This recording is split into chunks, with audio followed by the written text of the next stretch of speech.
What up, what up? This is David from the 5-6 Kings. And guys, Subway, they've got a new ad. It starts with Simone Biles, and she's like, the Eat Fresh Refresh is still happening, guys. I don't know if for some reason you thought we were done with the Eat Fresh Refresh, but we're not. We got new subs and classics, and then we hear, whoa, timeout. If you're going to talk about classics, then you better bring in a classic. It's Derek Jeter. And he's like, we're putting the sweet onion chicken teriyaki sauce? We'll steak now. Just put it on the steak. And you're like, Derek, I'm pretty sure I always could have just asked for that. And they wouldn't be like, nah, that only goes on the fucking chicken one. He's like, you can put it on the steak. It's a sauce we have. We can do that. And you know what, Subway? I'm done. I'm fucking done because for a year, I sang your praises. I said, Subway, please give us money. Please sponsor the 5-6 Kings. Nobody supports you like we do. And you never gave us money, and that's fine. That's fine. But I draw the line when you bring in Derek Jeter. Derek Jeter, that mixed race angel Derek Jeter, he took the Miami Marlins, a team I love, team I worship. That team was my childhood. They were the Florida Marlins at the time, became the Miami Marlins, my childhood. And he ripped their fucking soul out. He said, oh, you guys have the reigning MVP, Giancarlo Stanton, I'm going to trade him. You got Christian Yelich, I'm going to trade him, and then he's going to go be the MVP on the Milwaukee Brewers. You got Marcell Ozuna, I'm going to trade him. He's going to go win a fucking World Series with the Atlanta Braves. Oh, Jose Fernandez is dead and you guys want to build a statue? Not on my watch. There will be no Jose Fernandez statue as long as Derek Jeter's running the show. This is where I draw the line, Subway. You guys disgust me. You guys the fact that you could just wheel out Tony Hawk week after week after week after week. And instead you say, let's go get Derek Jeter. Let's go get arguably the biggest enemy the 5-6 Kings have ever had, and let's team up with him. Are you fucking kidding me, Subway? You have employees step on your food in the bathroom. You're number 2 to McDonald's. You're not giving people $3 to carry out your shitty subs. We're fucking done, Subway. We're fucking done. You're not good enough for Tony Hawk. Tony Hawk just wanted your fucking money.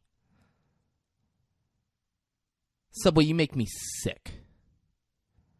You make me sick, and I will never touch one of your fucking subs again. Enjoy this week's episode, guys. This the Palm Beach County anthem. All my Palm Beach County niggas, y'all put them fucking guns in there and bust them shit. Bitch, I'm from Palm Beach County. This where I'm from. Where niggas get gunned down and left slung from. Guns just for fucking round. This ain't a county for you bitches to come around. What up, and welcome to the unofficial podcast of the National Football League, the world-famous and critically acclaimed 5-6 Kings podcast. I'm David Breen. With me, as always, my dear friend and co-host, Braden Bullard. Braden, how are you, man? I'm doing good, David. Yeah, man, everything's going good. Weeks are getting busier and busier. Now they're starting to fly by. Isn't that weird sometimes? Just like the perception of time. You know, when you just got so much to do, days just start flying by. I feel like we were here a day ago, but it was last week.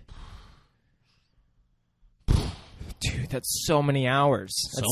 How many hours? It's 24 times 7. Fuck, you can't put me on the spot like this, David. It's 168 hours. 168. There you go. Boom. 168 hours, man. I felt like 24. Feels like yesterday. Yep. But how are you doing, though, bro? Doing well, man. Doing well. I don't know any of that weird time shit you just said, but had a fun week. Saturday night, I went and saw Bill Burr Oh, yeah? Yeah, he played at the amphitheater in West Palm. Nice. How was he? He's so fucking good. So good. Shout out to Bill. Shout out to Bill Burr. We're on first name basis now. Yeah, he was fantastic. And then yesterday we did for one of my brothers, we did like a little pool thing for his birthday. Whole family was there. I made this dip did it in a crock pot. It was 2 pounds of Velveeta cheese, 2 cans of Rotel tomatoes with green chilies, a pound of mild Italian sausage, Jesus. and a pound of hot Italian sausage. Did it all in the crock pot. It was the greatest thing I've ever eaten in my life. If you got to make a dip in a crock pot, That's the dip. that's That's the dip. that is some dip. Yeah, that is the only dip. You gonna package this up and sell it, David? I mean, I found several recipes on Google that are this is all store-bought stuff I bought. Like there's nothing I could sell. Just throw in In some here. some basil. Yeah. Make it your own. So I did. It said use breakfast sausage. Oh. And instead I used Italian sausage. There you which go. I think made it a lot better. Yeah. Yeah, but Nice. I still don't think I could sell this dip. Yeah, I wish I could. But Yeah. I don't think I could. Well, In other news, the Heat, they're up 2-1 against the Celtics in the Eastern Conference Finals. Game 4's tonight. Jimmy Butler's playing. Hopefully next time I talk to you guys, we're talking about the Heat and more than likely the Warriors getting ready to start the NBA Finals. yeah. Yeah. Who do you think's gonna win?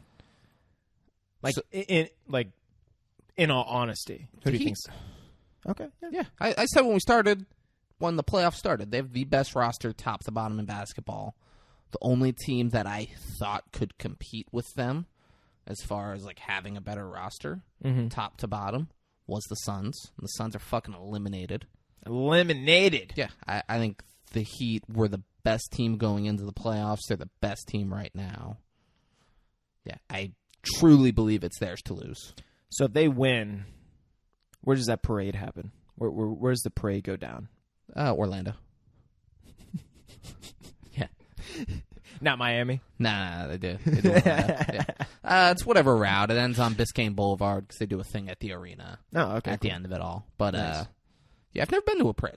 Yeah, neither have I. Yeah, maybe this year. Yeah, maybe. Maybe this year. Never didn't go to the 06 one, didn't go for any of the big 3 ones. Yeah. But maybe Jimmy Butler's getting me out of bed and getting me to a parade. Yeah, never Who say knows? never. Yeah. But let's talk Crank. Crank. Let's talk Crank. Fuck. Guys, Crank, starring Jason Statham. We're going to talk money. Yeah, you want to talk money? Yeah. The budget. I already know the budget. I don't even look at it. All right. I'm gonna say 30 million. Lower. Okay. Good. Like a lot lower, like 15 million. A little bit lower. Great. 12 million. Yep. Yeah. 12 like fucking mil. and you know what? I'm positive they made money. Mm-hmm. Because you'll hear us talk about this movie, or you've seen it, and you'll be like, oh, well, there's no way they could have done a sequel, but they did Crank 2 High Voltage. That came out a couple years after, so they did a sequel. So I'm assuming this made a decent chunk of change. $12 million budget. I'm going to say they made $60 million. A little bit lower. $55 million. It was $42 million. Almost 43. That is $18 million less than my original guess. Yeah, which, like, good on them. They made... 3 times, 4 times. They made $30 million profit. Yeah. Like, that's awesome, and that's why you make a sequel. Yeah.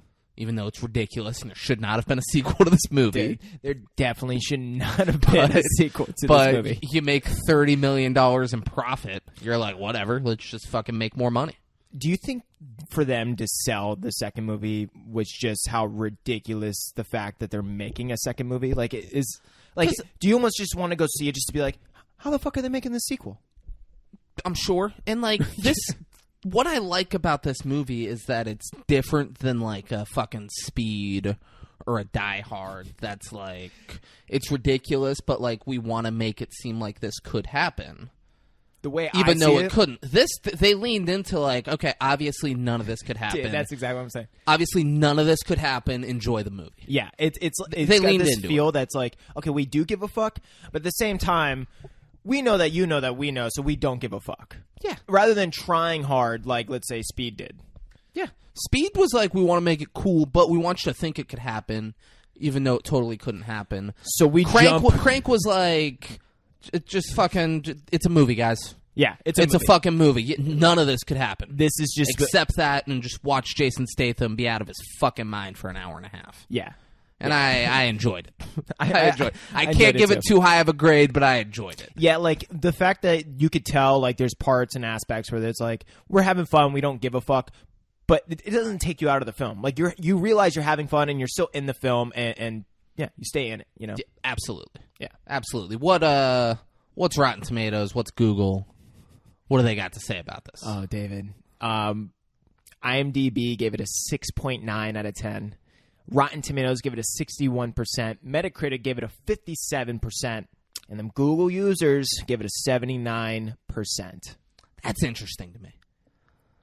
What, to the comparison between them, or Like what? The Like the overall. Google users, because it's thumbs up, thumbs down. Who took to Google and was like, I hated that movie? yeah, Because it's not an odd, like it's not a great movie, no, yeah, but like they leaned into this is silly, this is ridiculous, have fun, yeah, exactly. which I can appreciate. Yeah, same. Yeah, I didn't love it. I'm not like, oh, I gotta watch I gotta watch Crank 2 and maybe there's Crank 3. Like I'm not like, oh, I love the Crank franchise and getting Crank shirts.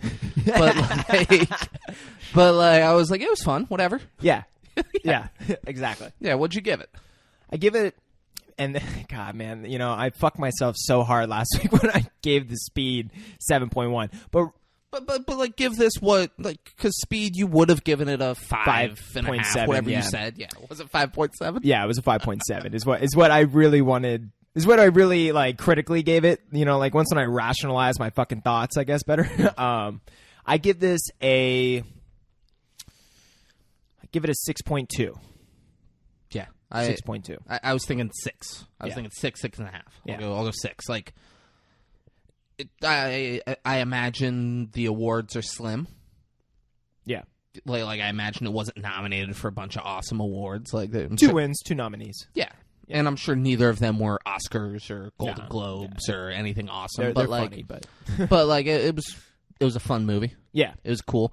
If I was somewhere and they were like, "Oh, we're putting Crank on," I wouldn't be like, "Oh, I'm gonna go home." I'd be like, "Whatever, yeah, I'll Yeah. watch." Short. It's an hour and a half. That's another thing. Speed was over 2 hours, and I'm like, "Come on, Yeah. like we get it. There's a bomb on the bus. Ah, now the train's gonna go off the tracks. Ah, like it was just fucking too much. This movie's too much, but they're like, but we'll like pack it all in a very unrealistic way, and you'll have fun with it." And another big thing was the writing. Like, the writing in Speed was so bad, but the writing in this was just so fun. Like, the lines are ridiculous. Yeah. And there's so many where, especially if you're watching it with people, you're having fun watching it because you're both going to react to the ridiculousness of not just the scenes and the action, but the lines. And they constantly make you kind of like almost jaw drop, pop you back a little bit. So it keeps you in it. Yeah, they did what they set out to do. Yeah, exactly. Let's talk awards. Fuck yes. You know me, I love some fucking awards. So, 2 nominees, 2 wins. They were nominated at the Golden Schmo Awards for Most Underrated Movie of the Year and the Trippiest Movie of the Year. I would definitely say Trippiest. That's a good category for this movie. I mean, it's kind of like a trippy movie. Yeah, Especially the way they kinda shot didn't it. win though. No, yeah, I'm I sure assume there there's- had to have been something trippier. What Yeah. year was this? 2006. They won. They won the Most Offensive Male Character Award at the Women Film Critics Circle Awards. Jason Statham. I wonder if he showed up for Absolutely, I hope he did. that. I hope he did. I hope he took it and was just so prideful. It's like, yeah, you know, I worked my whole life for this. Been training. None of this was acting, right? This is just after years of, you know, just being such an offensive male. You know, that's the reason why I'm so great and why I got this role. So shout out to all you women out there. I would just really hope he had some really offensive, prideful speech. The Fountain won Most Underrated. What is that? I haven't seen that. I've never heard of it. And then Pan's Labyrinth won Trippiest, and I mean, just Just look at the cover. Like that cover. That's a trippy cover. That's a trippy cover. It's a trippy cover. So, yeah, they probably are. The Fountain came in second. That's got a pretty trippy cover. That's another too. trippy cover. Yeah, so you That know what? seems like the Fountain of Youth or something holy to where it's like Or it's just like a fountain, like You over drink- at Frenchman's Reserve, how they got that cool fountain. and just had like some Yeah. bacteria in it. You ever seen that fountain? Fountain's crazy. No.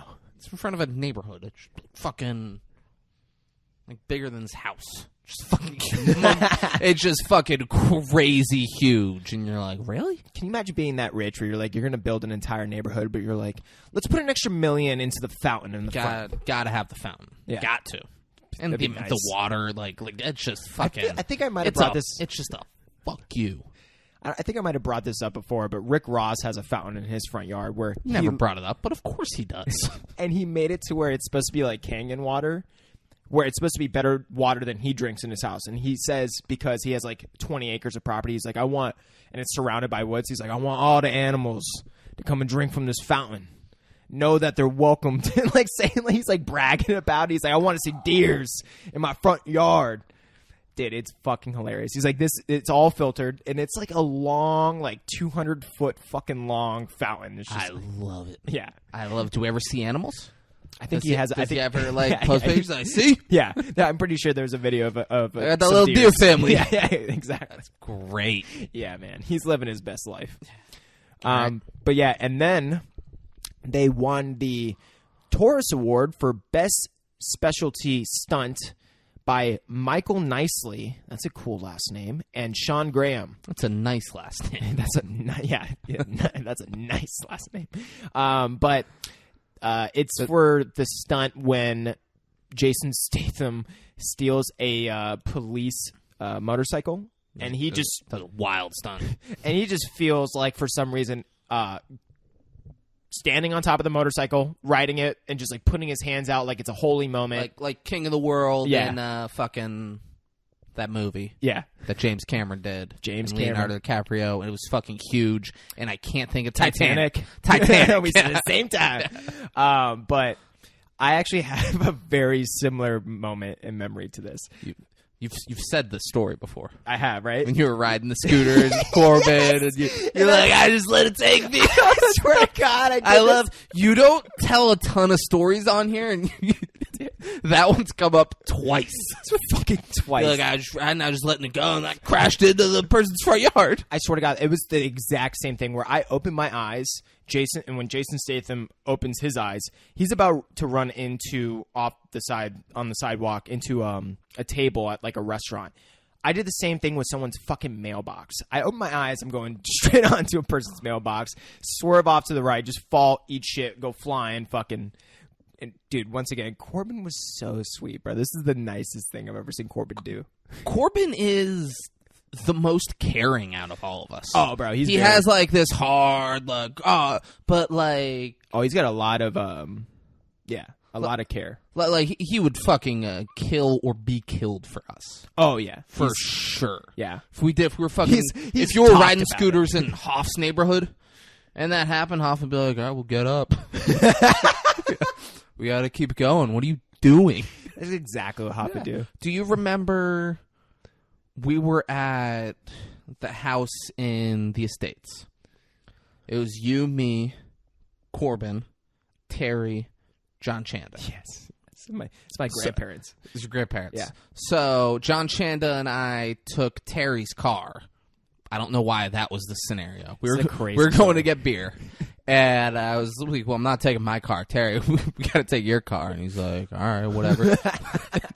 Yeah, so John Chanda and I took Terry's car, went and got beer. Driving back, I came up with a great idea with John. I was like, John, we got to tell Corbin and Braden that we hit somebody with Terry's car. There was like a jogger on the street. We hit him, and then we drove off. We don't know if the person's dead or not. And John's like, I don't know about that. I was like, we have to do it. And he's like, okay. So we get there. I like texted Corbin and Brayton. I was like, hey, meet us out front. Leave Terry inside. So they come out, and I was like, we hit someone with the car. I don't know. And Corbin's like, all right, give me the keys. I know exactly what to do. Dude, it He was... he didn't skip a fucking beat. He's like, "Give me the keys. I know exactly what to do." about And not he hesitate for a second. and like boxed it in with other cars and through like you could not see the car from the street, and it didn't look sketchy like there was a car hidden. He had done that before. He was prepared. He moves it in. Then the rest of the night, I pretended like I might have killed someone, and I was just like zoning off and stuff. And eventually we told them, yeah, it didn't really happen. We all had a laugh. And then Corbin goes to Terry. He's like, dude, what's that say about our relationship with you? That we weren't going to tell you, and we were going to let you leave in that car. He just had to be a fucking asshole to him. He's like, Bro. how's it feel knowing that we were going to let you drive in a car that killed somebody? This perfectly explains the type of character Corbin is. Corbin will 1 second die on a limb for you and put all this care and effort in, and the next moment, to your fucking face, just dig it in. Exactly. Fucking dig. Yes, man. Just twist the knife.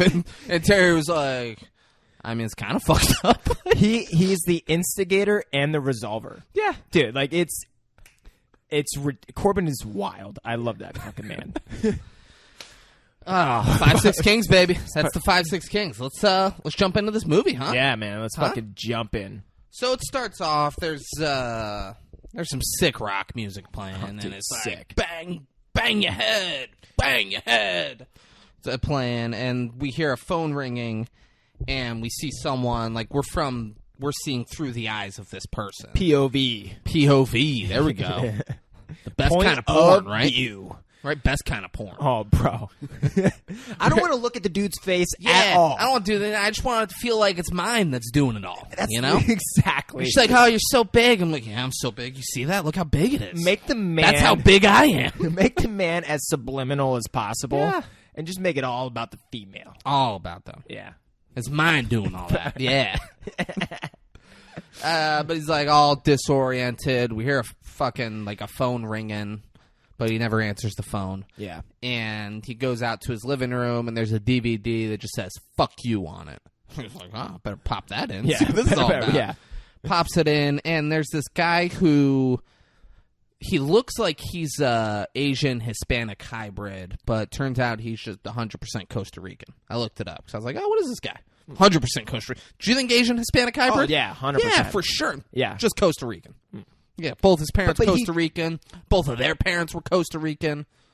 But he talks like he's like Well, he's a damn good actor. Yeah, exactly. So I guess he's trying to portray someone who's a Hispanic gang member.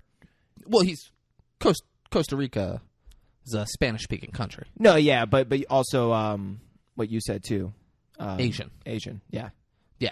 Okay. But like, is that what the character's supposed to be portraying? I mean, like he was I don't know. He spoke Spanish at times. Right? He didn't like Don Kim, who was Chinese. True. So I assume he's supposed to be Hispanic. He is Hispanic in real life.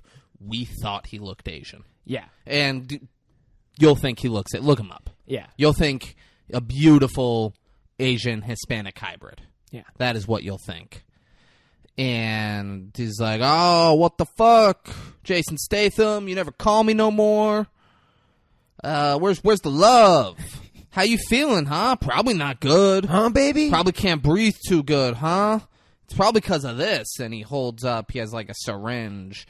And then we look and we see he's with Jason Statham's unconscious body. And he injects him in the neck with something. And he's like, "Oh, shit.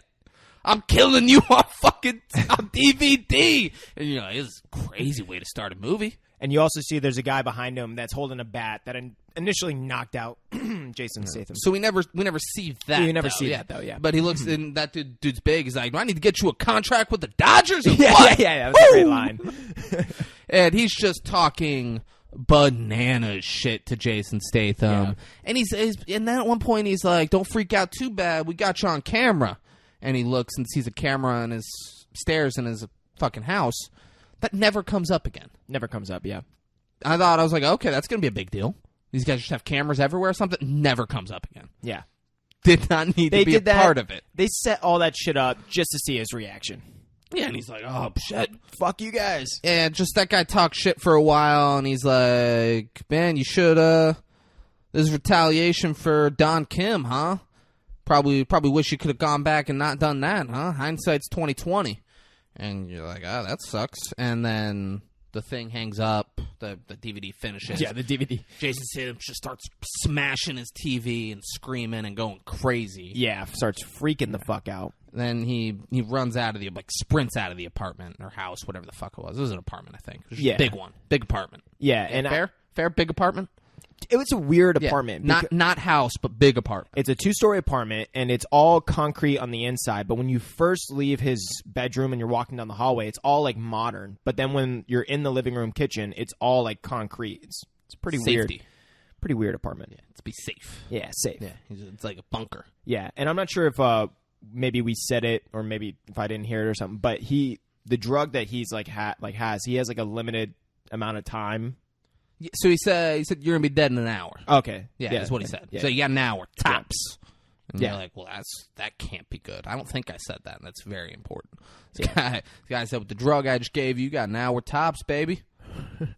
Yeah, he's like talking to him like sexy and shit. Yeah, and kind of weird. It's like uncomfortable and just talking shit. Like Yeah. you're like, this guy Sucks, dude. but God, that's cool. He fucking he fucking killed him and but not right away, and sent him a DVD of him being killed and being like, you're gonna die in an hour. Get ready. Yeah. Like, I'm telling you, if this is me, I would have died without ever even watching that DVD. I would have been so disoriented. I would have been like, man, I need to make some eggs.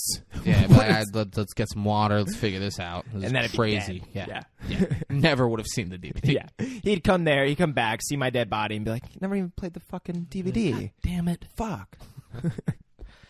So he's out and about now. Jason Statham. He calls his girlfriend from the car, but she doesn't answer. Her voicemail is like, hey, I missed you. So leave a message. Unless you're trying to sell something, then don't, because I don't want to buy it. But, yeah, so leave. Oh, I'm out of time. And then it goes the thing. And he says, baby, I really wish you would have a cell phone. And then he hangs up. He calls his doctor, but his doctor's not in. And a woman that we come to know as Chocolate. It's a black woman. Her name's Chocolate. She answers, and she's like, what you need? And he's like, I got to talk to the doctor. She's like, well, the doctor's not in right now. And he's like, where the fuck is he? And she's like, oh, no. You want me to page him? And he's like, yeah, that'd be great. All right, what do you want me to tell him? He's like, tell him that Jason Statham is a fucking dead man if I don't hear from him in an hour. And she's like, how you spell that? And he spells dead. D-E-A-D. And we see the doctor. He's like... He has an Asian girl on him, and A couple of them. and it looks like he's getting a massage, but they're like just fucking on top of him, beating the shit out of him. He's like, oh my God, where are you from? It didn't so seem weird. sexual. Well, Or they were like, topless, though. Like they were topless, but like it wasn't like sexy, like whipping him or spanking him. It was like they're like elbowing him in the back and stuff. Like it was supposed to be a massage, and he's just like, "What the fuck's going on?" Like it was wild looking. Yeah. That's where he is, and he can't answer. So he starts nodding out at the wheel. And then hits the gas, and that wakes him up. And he's like, oh, let's fucking go. That fucking engine. He then calls Pedro from Napoleon Dynamite. And he's like, yo, Pedro, where were you last night? And we see Pedro. He's like dressed up and dancing at a club up on a He's stage. a cross-dresser, and he's at some like... He wasn't stripping, but he was on a stage dancing in women's clothes. Yeah. And they're making it... It's really weird how this movie does these like backstories really quick. Just a real quick, this is what he was doing last night. This is this kind of person. And so we know him to be a big partier. Yeah. Jason Statham then tells Pedro, he's like, oh, well, that's great. Well, while you were doing that, I was getting fucking killed in my own house. And he's like, that's impossible because I'm talking to you right now. And then he explains to him what happened. And he said, I'm looking for Ricky Verona. That's the Asian Hispanic guy's name. He's like, yeah, and I'm going to kill him if it's the last thing I do. And fuck, it probably will be the last thing I do. And he's like, so you tell anyone. You put the word out. I'm looking for Ricky Verona. They see him, they let us know. And he's like, all right, I will. Yeah, it's kind of funny that they chose this character, too, for Jason to call to say that to when he doesn't seem like someone who's got connections with all these other gang lords or hitmen or whatever, you know? So you don't put the word out to gang lords. You put down to like low level people. Yeah, like, yeah. Hey, you want a job? You want to make a name for yourself? Let Jason Statham know if you see Ricky Verona. He'll pay you to And you give the location. and you can Yeah. rise up the ranks. Like Yeah. that's not. You don't call David Breen and say I'm looking for this person. You call a lower ranking person, such as like a Braden Bollard or Nick Hoffman, someone lower within the organization, and you're like, hey, you let me know if you see fucking, I don't know. Corbin teach you that one? Yeah. So we pull up to Orlando's hood. That's what it says on the GPS. Oh, and fun fact about the GPS. So what they do with this GPS, they're using actual Google Maps, and they zoom out and they zoom back into different locations around LA. Those are the exact locations. Like they use the actual locations and use the legitimate Google Maps to like. So those were the legit locations. And that was like legitimately Google Maps that was zooming. So in. that was the actual Google Maps of where the Yep. scene took place. That's cool. Yeah, That's cool. cool. Fun fact. Jason Statham he pulls up and it seems like a strip club, but just they weren't naked. Yeah. It seems like a small daytime strip club. He bursts through the door and immediately sticks a gun in the dude that is Orlando in his face and drags him into the bathroom and locks the door behind them. Yeah. And you hear some people are like, man, what the fuck? A bunch of dudes are banging on the door, and Orlando says, there's a white N-word in here with a gun. Just chill. Then he looks at Jason Statham. He's like, you see that? I'm fucking helping your ass out. Yeah. And Jason Statham wants to know where Ricky Verona is, but Orlando doesn't know. Jason Statham then like gets real mad, and he's, I'm going to blow your fucking brains out into the toilet. So all of the people outside the door are like, all right, well, this is escalating. We're going to get in there. Yeah. So 20 dudes break down the door, and they're in there with guns at Jason Statham, and Orlando's like, yo, chill. The white dude is cool. Y'all like some Somalian N-words. Orlando says the N-word a ton. Yeah. And this is the only scene where the N-word said, so why not just fucking pack as many in as you can? Oh, it's said a bunch throughout this film, actually, David. What else? So, hold on. Let me see. There's a fun fact that says exactly how many times. How many times you think?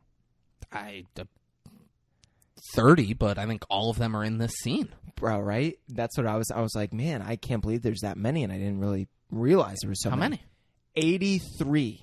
Does it say when else they're said in this movie? Or no, the F word. God damn it. You fucking idiot, man. Yeah, all right. The N-word is only... Braden's a raise. He's like, oh, yeah, I love that they said the N-word that many times. So, back to what I was saying. It is only said in this scene. They say it a ton. A bunch of guys say it. Orlando says it a bunch. It is only said in this scene. Yeah. There's one more scene. The elevator scene where he's hallucinating and he thinks he sees Orlando. Yeah. But it's also Orlando saying it. Yeah. That is the only time the N-word's said. My bad. No, 83. And so they break down and they're like mad. Orlando diffuses it, but then Jason Statham starts yelling again because he's a hothead. And they're like, all right, let's hey, knock it off. And he's like, oh, all right. And then it turns out Orlando never worked with Ricky Verona. They were going to do a deal together, but Verona fucked him, and Verona owes him $75. So, in fact, if he was here right now, I'd be whooping his ass in front of you. And he's like, all right. And he's like... And then all of a sudden he starts to, like, freak out. He like, grabs his heart and starts going down. Yeah. And Orlando's like, fuck's your deal, man? What's this all about? He said, man, I'm dying. He's like, do you have any coke? And he's like, oh, it's racist as hell. You think every black man just carrying coke? It's like, Orlando, I really need it. May I have some coke, please? Yeah, he ends up saying it like in a formal. May I have some coke, please? And Orlando goes, this is medicinal. And he's like, yeah. He's like, of course I got medicinal coke. Yeah. Yeah. I'm not a drug dealer, but if you need it medicinally, I got you. Yeah. And he pulls some out and says, shit ain't free, N-word.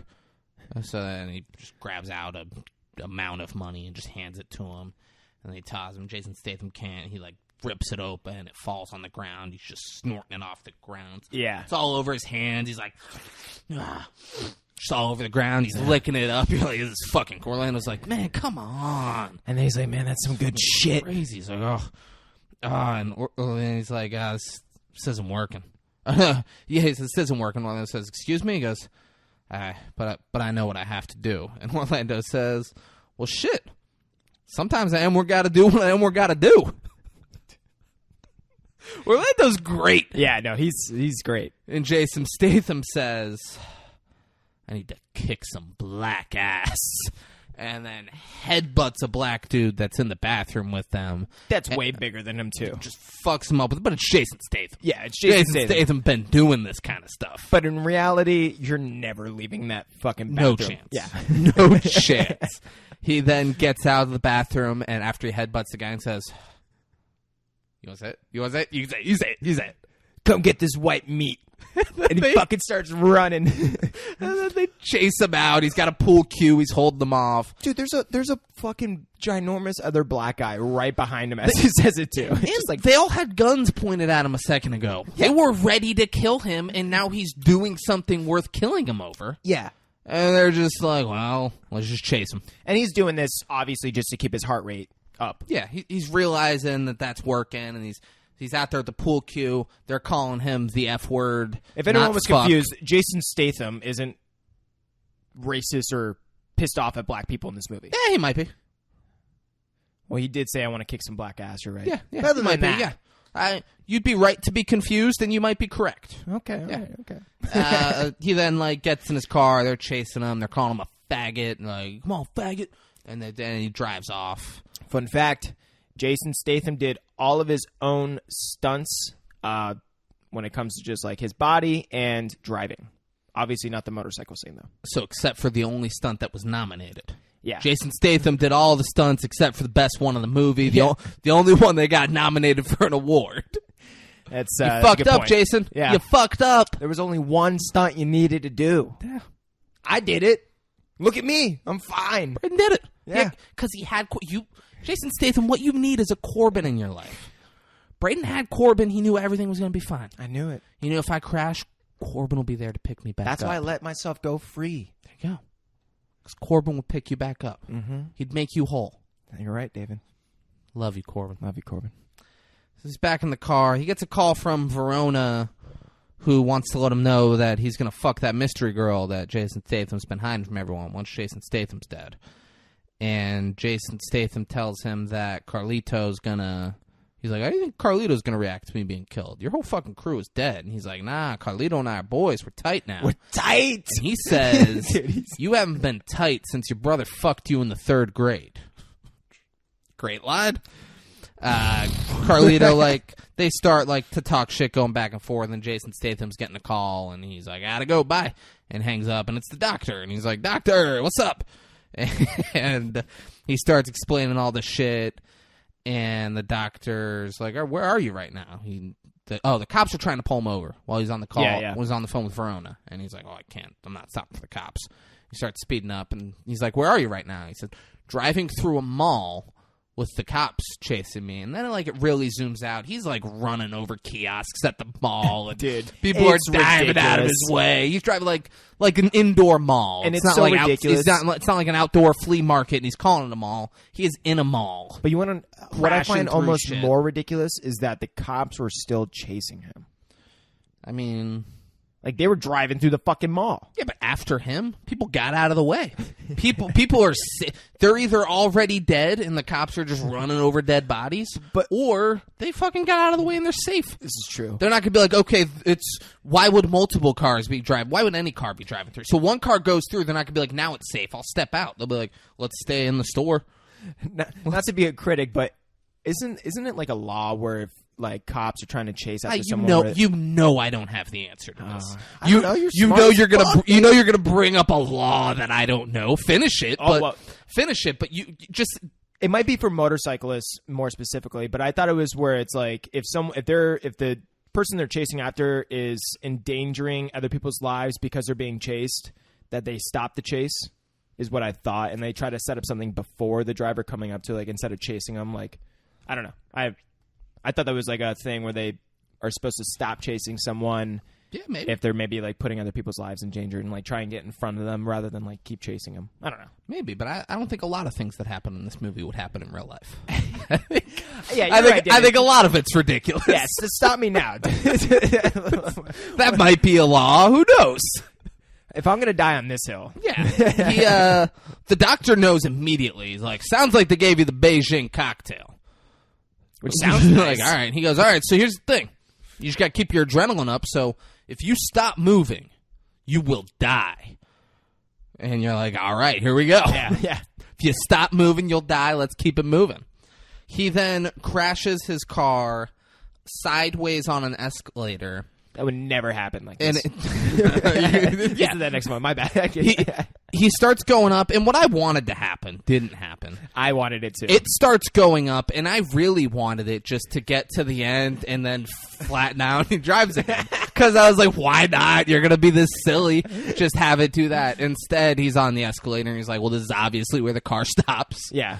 So why don't I hop out and run on foot?" And that's what he does. Yeah. He runs through a department store, goes out a back entrance through that store, and he sees a taxi. People are getting out of the taxi, and he runs up. He's like, oh, hopping in. And he pulls the guy out and throws him on the ground and then rides in it. He's like, drive. And the guy's like, where do you want to go? He's like, oh, just drive. Go right. I was like, all right, I'll go right. Goes right. The cops drive past them, and they're going to the mall. They don't know that he's leaving. He's leaving in a taxi. Who saw that coming? Yeah. And they start driving, and Jason Statham's not feeling so good. And he's like, crank that music up. Crank the music up. Let's crank up the sticks. And then he says, no music during the game. And he says, it's halftime. Relax, Mr. Larson.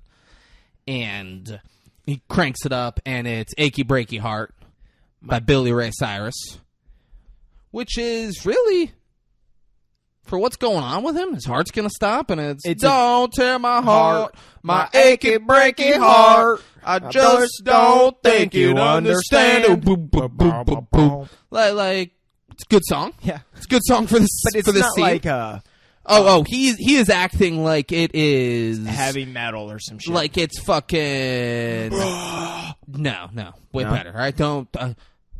I got what I want to say. Oh, all okay, right? okay. He's acting like he's listening to Chocolate Starfish and the Hot Dog Flavored Water by Limp Bizkit start to finish that album. He's just fucking going crazy in the background. Oh, nice. Yeah, you ever listen to that album? Nah. Maybe the greatest album in the history of music.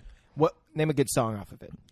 Do you know WrestleMania X7, the main event, Stone Cold versus The Rock, the promo package for that? The song is My Way or the Highway. Oh, yeah. That song's on it, and that's what did it. That's what did it. Yeah, right? That wasn't even crazy. loud. Yeah. I've been louder this episode. So weird. Which greatest WrestleMania of all time, greatest WrestleMania main event of all time, and I think largely because of that song being in the promo to build up. Like, you watch, you just get fucking amped up watching that. Oh, yeah. If I'm about to fucking kill somebody, I'm putting that on. I'm like, here we go. Oh, Here yeah. we go. Oh, he's laying the smackdown. Oh, he hit him with the stunner. Hit him with the Jesus. fucking stunner. Now Stone Cold's wife's involved. It's a fucking mess. This is gonna be a great match. That's what he was dancing like. Fuck yeah. And he has him pull over so he can go rob a convenience store for its energy drinks. Like, he grabbed the kid behind the counter, flips him over the counter, points a gun in his face, and says, if you move, I'll fucking kill you. And all he does is just, like, he has a garbage bag and he fills it with energy drinks, and then he gets back in the cab. Fun fact, apparently he had to do that take like fucking 6 times or some shit, where he runs in, and at the end of that scene when he's taking all the energy drinks, he just cracks open a Red Bull and he chugs it. He said he had to do that like 6 fucking times or some shit. And he was like, It was really Red Bull? yeah. And he's like, suck. and he said he wanted to actually drink, like they would have filled it up with water instead, but he's like, no, just in case there's some bubbles or some fizz, I want that to be seen. Did you notice any bubs or fizz? Like, did you No. think it was worth it? No, he's a psycho. He almost had a heart attack. For, 6 Red Bulls? It's Yeah. so much. Yeah. He was making it seem like it was even more, but then he was like, yeah, well, I had to do like 5 or 6 takes of, so yeah, probably 6. Dude, fuck that. Fuck that. Fuck that. That's like 1,200 milligrams of caffeine. Like the normal daily limit is like 300 or it's something. like 4 bangs. Yeah, I feel like if I drank 4 bangs, Yeah. that's too much caffeine. way too much. He then tries calling his girlfriend again, and she doesn't answer. He tells the driver to take him to Beverly Hills. And guys, while they're on their way to Beverly Hills, we normally take a break, and that's where I piss all this bang out. That's a big piss. We didn't take that break. I gotta go take that big piss. Oh, dude. So guys, stick around. Fuck Subway. We'll be right back. We'll be right back. And we're back. We're back. So we're at Carlito's penthouse. Is what it said on Carlito's the map. penthouse. Carlito's penthouse, Beverly Hills, California.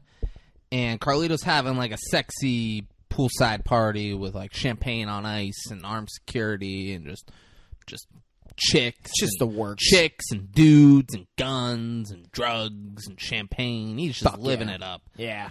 Carlito dives in the pool and he's swimming underneath. And then Jason Statham appears underneath the water and just points up. He's like, to the surface, baby. Carlito's like, oh. This has got to be the most like awkward, serious scene I've ever seen in my life. Like it's So they both they're up at the surface and they're now like floating, and I like that the camera keeps making. I love it. They keep making a point like they weren't going for like it's gonna be like a serious turning point in the movie. Like they kept making a point of showing the camera view under the water and how they're not standing, how they're having to kick to stay above water, like how they're in a pool and the pool's too deep for them to stand, so they're like they keep showing the camera view under there to be like, yeah, no, this is still how they're talking to each other. Like don't forget, listen to everything they're saying because it's important, but don't forget that this is how they're doing it. Instead of swimming Loved it. to the other side where they can stand, We're just getting out of the fucking We're pool. just getting out of the fucking pool. Just be like, yeah, let's get out. We'll talk. Another funny thing is they're having a very serious conversation, and the water keeps like knocking up. It's like the pool is so rocky. We're fucking floating. They both just jumped in. Like They're choking on their fucking pool water. so, they're talking. Carlito's very calm about this whole thing. He's like, I can't believe you're still alive. News travels fast. Yeah, I know what happened. And they're just fucking talking shit. And Carlito, he's like, I need the antidote. Carlito, he's like, I don't have the antidote. Why would you think I had the antidote? No, I don't have it. And he's like, man, I really thought you were gonna have it. Yeah. He's like, you guys. He's like, what can I do for you, Jason Statham? He's like, I need you to fucking take care of Verona. I need you to take that dude out. And he's like, I don't know. He's like, Oh, don't tell me you guys are boys now. He's like, nah, because he like kind of shit on him. He's like, no, he's not a top guy, but doesn't mean I don't see opportunity with Verona. He's like, opportunity? Fucking opportunity? He's like, yeah, I mean, that ill-advised Don Kim hit, that got a lot of heat from Hong Kong. And He's like ill-advised. like, ill-fucking-advised. Carlito's Jason Statham's boss. He Yeah. told him to take out Don Kim Yeah. of the Chinese mob. And he's like, it's bringing a lot of heat from Hong Kong, maybe like, you dying's not a bad thing, like you die and they're like, oh, that's the guy who killed him. All right, he's dead. And Carlito and Verona, we could say he acted alone, like all that stuff. He's like, it sucks. I wanted us to ride this out together, but like, I got to figure something out now. And he's like, it's fucking crazy. Like he starts yelling at him. So you're going to benefit off my death? He's like, are you fucking kidding me? And Carlito goes, are you disrespecting me? And, like, Jason Statham kind of, like, surveys, and he's like, I mean, no. He's like, nah, I'm out of here. And then he gets up, but on his way out, he knocks over the sexy poolside champagne on ice. He, like, knocks that over. Like, he looked, and there's, like, 8 to 10 guys with guns pointed at him, and he's like, no, I'm not disrespecting you. Like, And now he is completely soaked in all of his clothes and shoes. And goes down to the front of the, what is this, a hotel? Yeah. Yeah. And then calls a cab. And the cab no, guy, he doesn't call a cab. the cab's still there. And that guy's like, I'm not fucking letting you in my cab. You're soaking wet. He's like, you're soaking wet. You can't get in my cab. He's like, I paid you $200, told you to wait from here. He's like, yeah, you didn't tell me you were going to come back fucking wet. You're not getting in my cab. So Jason Statham grabs the guy, throws him to the ground. There's a bunch of people there. Yeah. And he just starts yelling, Al-Qaeda! Al-Qaeda! And people, like, immediately, they swarm him. They're fucking on top of him. They snap his arm.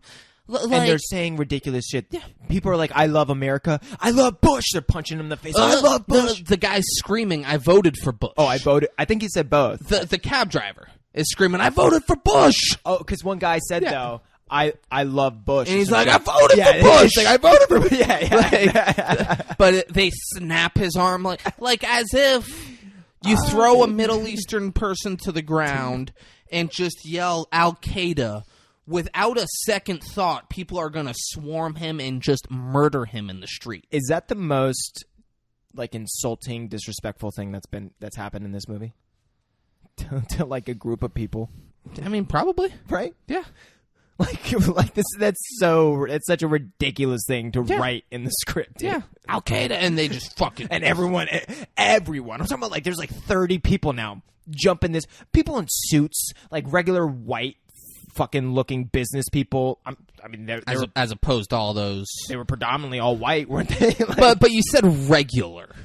Yeah. You said regular white. You said suits. Yeah, but regular white. Well, I'm trying to make it seem like you're in a city. You're not like some like Hickleberry fucking white dude in the fucking South or Or some like black dude in a suit. That's threatening. That's intimidating. You're right. White person with a suit. That's a family man. You know, he's just feeding his family.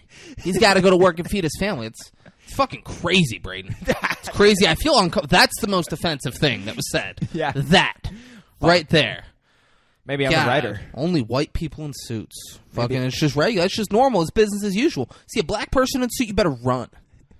You better run. This movie is crazy Yeah. stereotypical, though. White man in suit. That's just normal. Yeah. Guy's got to go to work. Got to feed the family. Gotta.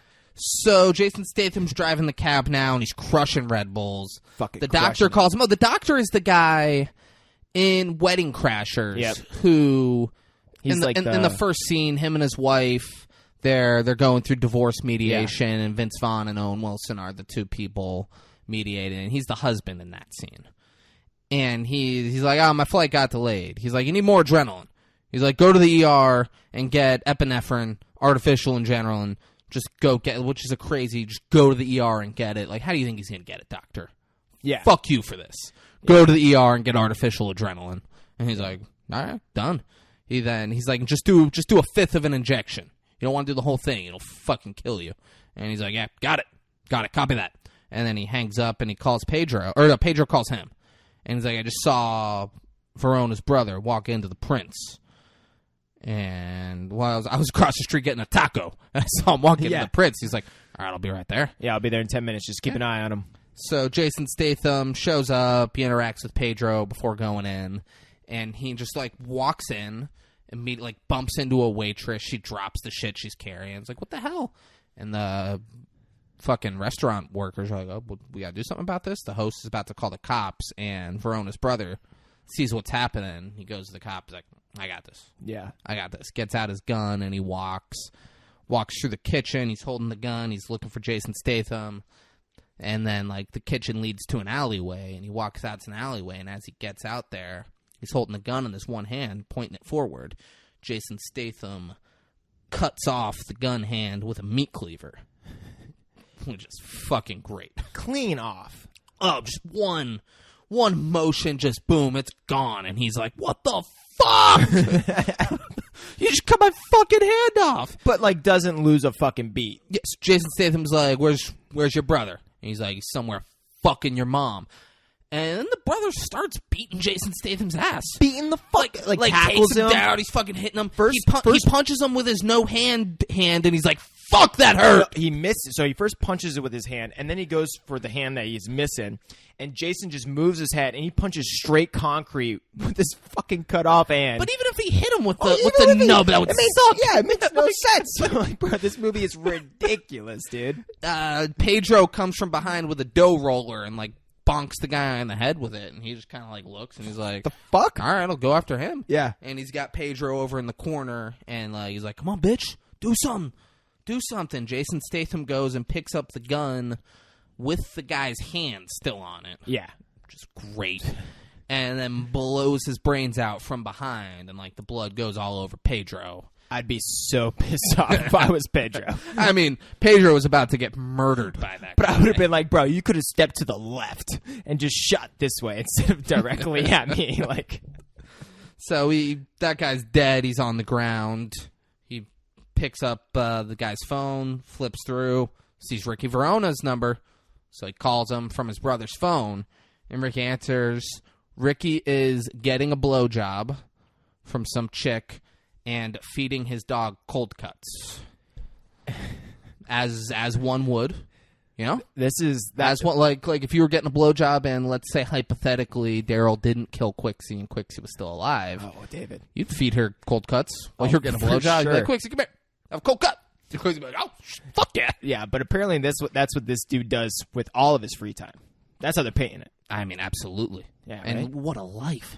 Just blowjobs, cold cuts, and dogs, baby. Dude, come what a life. And That's- the Beijing cocktail. That's companionship. And Ricky was like, he answers it, thinking it's his brother, and then he's like, oh, fuck. He's like, yes, I'm calling you from your brother's phone. I'm guessing you put the rest together. I don't know. Look at this. I got some necklace right here. And he's like, my fucking grandfather gave that to my father. Who did... And he's fucking angry, and he's like, all right, well, I got the necklace, so looks like you're going to have to find me, Ricky. He's like, you could shove that fucking necklace up your ass. And he's like, I think you want this necklace. Let's not do all that, Ricky. Why don't you come find me and get your necklace back? And then he hangs up the phone. And Pedro, as they walk away, Pedro lightly kicks the dead body and says, Punta.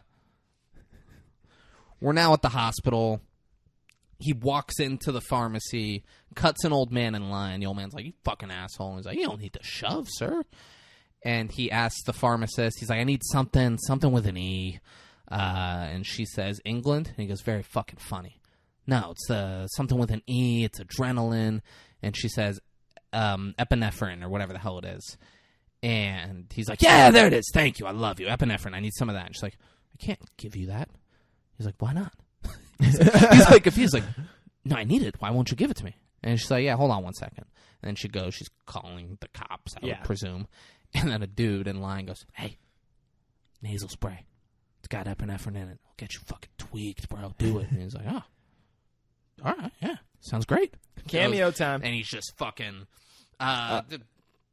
I know who the cameo is. You read it off the fun facts. I recognized him. I'm saying the cameo. Oh, you go ahead. Yeah, absolutely. If it's who I think it is, Yeah. I'm saying the cameo. He's running through. He's doing nasal spray. I don't even think we're at the cameo yet. No, Is it the nurse pushing the gurney? No, it was the guy that told him the nasal spray. Okay, who is that? That is Chester Bennington. He is the lead R.I.P. singer from Linkin Park. He hanged himself a couple years back. Dark. Yeah, I mean you brought it up. It's just a cameo. Fun fact. Yeah, you brought it up. I will tell you what he's up to now. I mean, he's dead. He was the lead. You said he's the lead singer of Linkin Park. He was. He was the lead singer of Linkin Park. Now he's nothing. Now he's a dead body. I'm actually editing. He might a dead body. He could be like a burned up, ashy body at this point. I don't know what they did with it. He could be a frozen body. Who knows? I'm actually editing a little hype video for my cousin Doug, and it's with the Linkin Park song "In the End." There we go. What's the? Oh, it's Dragon Ball Z. Dragon Ball Z, baby. I love Doug so much. Dude. I love Doug too. I love him. He's great. I haven't seen him in Oh, dude, he's 6'5". I would say 15 years. I'm being generous saying I haven't seen him in 15 years. And I still love that kid. He was Douglas at the time. You'd be so shocked, bro. Like, he is literally bigger than Hoff. I'm not kidding. He's 6'5". That's great. Probably 250. 5'6" Kings, we're going to start holding boxing events. Oh, yeah. Yeah. We're going to have Doug and Hoff box. That'd be so great, man. Be great. It would be great. If It would be Doug great. knocked him out. Yeah, like that would be great. But what if instead Hoff just beat him up? No, he didn't even knock him out. He just beat him up for like 5 rounds. And tried to really make sure he fucked him didn't up. get knocked out. It's like, no. And you just got to watch that. You're like, oh, this sucks. Fuck, Like, man. I'm throwing in the towel. Hoff's like, nah, get that shit out of here. Fucking towel. He's like, Doug, are you done? He's like, I'm not done. Not fucking done. Bray, take that towel back. Yeah, Doug get pissed at me. So he's running. He's doing nasal spray. The cops are chasing him, so he hides in a room. The cops then go in the room and check every closet except for where Jason Statham's hidden. It's a weird, like, he's kind of emotional over... There's someone in bed that looks like they're dying. I couldn't tell what the point of that was. And he's emotional. I assumed it was going to be like, that's his dad. And he's like, oh my God, this is my dad. This is crazy. This is honestly what I thought he was doing. I thought he was contemplating whether he should like move or like hide underneath the dead body or something, like something with like maybe moving him or laying in his spot or something weird. Yeah, but what... that wouldn't have worked. Yeah, I know. But like, I don't know what he was doing. So I'm like, He hides in a cabinet. The cops come in and they're like, all right, this room's clear. And they go out. He then puts on a hospital gown and like goes out in the hallway, and it doesn't work at all. The cops see him in the hospital gown, and they're like, all right, well, he changed, but that's the guy we just chased. And they come out, they're like, yo, and he's like, oh, that didn't work. I gotta run.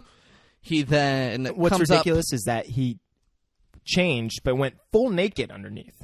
Well, you could have left like underwear on, maybe, or something. You go full naked in the hospital gown To try and blend in, yeah. Yeah, absolutely. Like Yeah. that's if I was in the hospital, I'm naked under that gown. Yeah, I guess so. He then runs up to a gurney, and he's like, I know you motherfuckers have epinephrine. Puts a gun in the nurse's face, and the nurse is Glenn Howerton, Dennis from It's Always Sunny in Philadelphia. Sonny. He's a fucking nurse Yeah. in the movie Crank. Yeah. And he's like, oh, my God, yeah, we probably have epinephrine. I don't know. Just stop pointing the gun at me. Yeah. You scared me. Like, he's doing that. The guy on the gurney's like, fucking asshole, I'm dying here. He's like, I'm dying too. Shut the fuck up. Yeah. And he's looking for it, and the cops catch up. He like shoots some warning shots at the cops, and they're like, all right. And he's like, give me the fucking epinephrine. Give me the epinephrine. And like, he finally finds some, and he gives it to him, and then Jason Statham, they're right by an elevator. He looks at the fucking AED? the AED, the defibrillator. Defibrillator? Is that how you say it? Defibrillator. It's weird. It's a weird. Defibrillator. And he goes, juice me. And hands him one of the things. Like, excuse me? Juice me. He's like, I mean, I need both of them. He's like, I don't give a fuck what you get them both. Let's go. And then he like pushes a button. He's like, all right, clear. And then he juices him, and it like fucking shoots him into the elevator. Yeah. And he's like laying down. You're like, oh, he's got to be dead. Dude. And the cops come up. They're pointing the gun. He points the gun at him. He's like, don't you fucking think about it. And he hits the button. So now he's going down in the elevator. And Fucking then wild. And then they start shooting at each other. He literally is at a point where the elevator is so far down you can't even shoot up. No, Different elevator scene. Oh, god damn it. Different elevator. This is a closed elevator, not like an elevator shaft. You're fucking right. Yeah. He's now he isn't a fuck. He's because he in the elevator he like fucking ties off like he's doing heroin, but it's the epinephrine. Mm-hmm. He shoots himself up with the epinephrine. The elevator door opens and he's just fucking dead sprint. Yeah. Dead Non-stop. sprint. There's a crazy like. I couldn't tell if it was English. It was like a punk rock song that I couldn't tell if it was English or if it was in a different language. But it's like other than the Rock and Stone Cold promo video, like this would get me almost as hyped. Yeah. This song, I was like, oh, this is fucking great, yeah. And he's just in a dead sprint. The doc calls him and he's like, hey, how's it going? Did you get some epinephrine? He's like, oh yeah. He's like, took the whole thing, didn't you? He's like, oh yeah. And he's like, you're gonna fucking die. He's like, let me guess, your heart rate's jacked? He goes, check. He goes, but you feel cold. Check. He's like, and you got a huge heart on right now. And he looks down and goes, check. He's like, yeah. And like he talks him through. He's like, I'm gonna be landing in 20 minutes. I'll reach out to you. Blah blah blah. And he says, hey, Jason Statham, you're a good dude, man. I'm sorry if this is it. He says, copy that. And then he hangs up and like gives the phone back to someone else that he's sitting near, like some random older couple, and he's like, hospital troubles. It's a medical emergency. Yeah, medical emergency.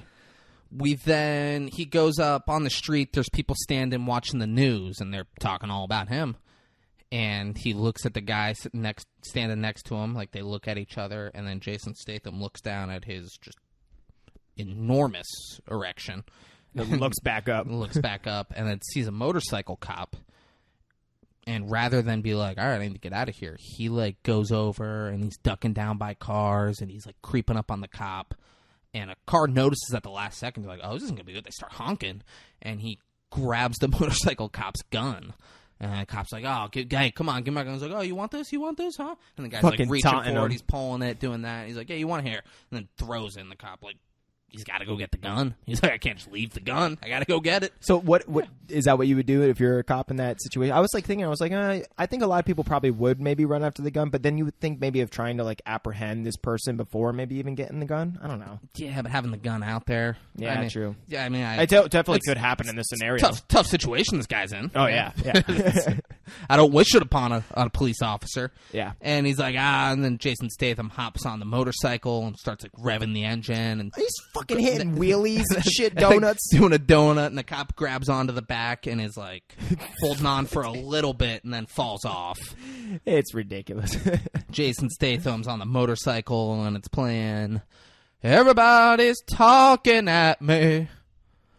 I don't hear words they're saying. Boo, boo, boo, dum, ba, boom, boom, boom, boom, boom. That damn, song. that was nice, dude. That song. And he's now standing on the handlebars as that song's playing. Yeah. Because It's a holy fucking moment, you and know? he's just feeling Take me it away. And then he goes off the road and like hits the curb and flips and crashes through like an outdoor restaurant seating. Just crashes through Straight tables. into a table, Just fucking boom. eats it. His girlfriend, Beth, calls him. Her name is not Beth in this movie, but in the movie Road Trip, she's Beth, who, the blonde chick who in the first scene they're at Sean William Scott's frat party, and they're auctioning off girls. Ooh. Yeah, as you do. They're auctioning them off. And he's like, now, guys, this is just for companionship for the night. You are not buying them. They do not have to have sex with you, like Sean William Scott makes a point of saying it. And she tells the main guy who he's in Rat Race. You know, he might be her boyfriend in Rat Race. The movie Rat Race, you know what I'm talking about? I think I've seen Where it like there's a before. locker, you all have to race to this locker, and there's $1 million in it. Maybe. John Lovitz is in it. John Lovitz. So they're doing this, and they're actually, and she's like, "Oh, this guy Jacob, he's a fucking psycho. He's gonna try to buy me. You gotta outbid him." He's like, "All right." So they bid. Jacob bids 25, and then he's like 26. So that's all the money he's got. And Jacob goes 30, and then Sean William Scott goes, "Can anyone out there beat $26?" And he goes, "Yeah, me, 30." He's like, "There's got to be someone out there who could beat $26." He's like, "I can right here, 30." And Sean William Scott goes, "Sold to my man Josh for $26." Josh is his name. And then he does that. He buys her for $26, and then they end up making a sex tape. But here's the thing. Josh has a girlfriend who goes to school in Austin, Texas, and then later Tom Green thinks Austin, Massachusetts. And he tells her, she's like, "Where'd Josh go?" He goes, "Austin. University of Austin, Massachusetts." And she says, "You mean Boston?" And he goes, "Yeah. That's what he said." So she goes to Boston, and she thinks that she's telling Tiffany, Josh's girlfriend Tiffany, that she slept with her boyfriend Josh twice, and they did a sex tape with it. But really, she went to Boston, Massachusetts, and told some other Tiffany, and Tiffany's beating the shit out of her boyfriend in front of people. And Beth comes up. She's like, "What's going on?" She's like, her boyfriend was cheating on her. She's like, "That's her boyfriend?" Like, yeah. She's like, "Oh, I fucked up."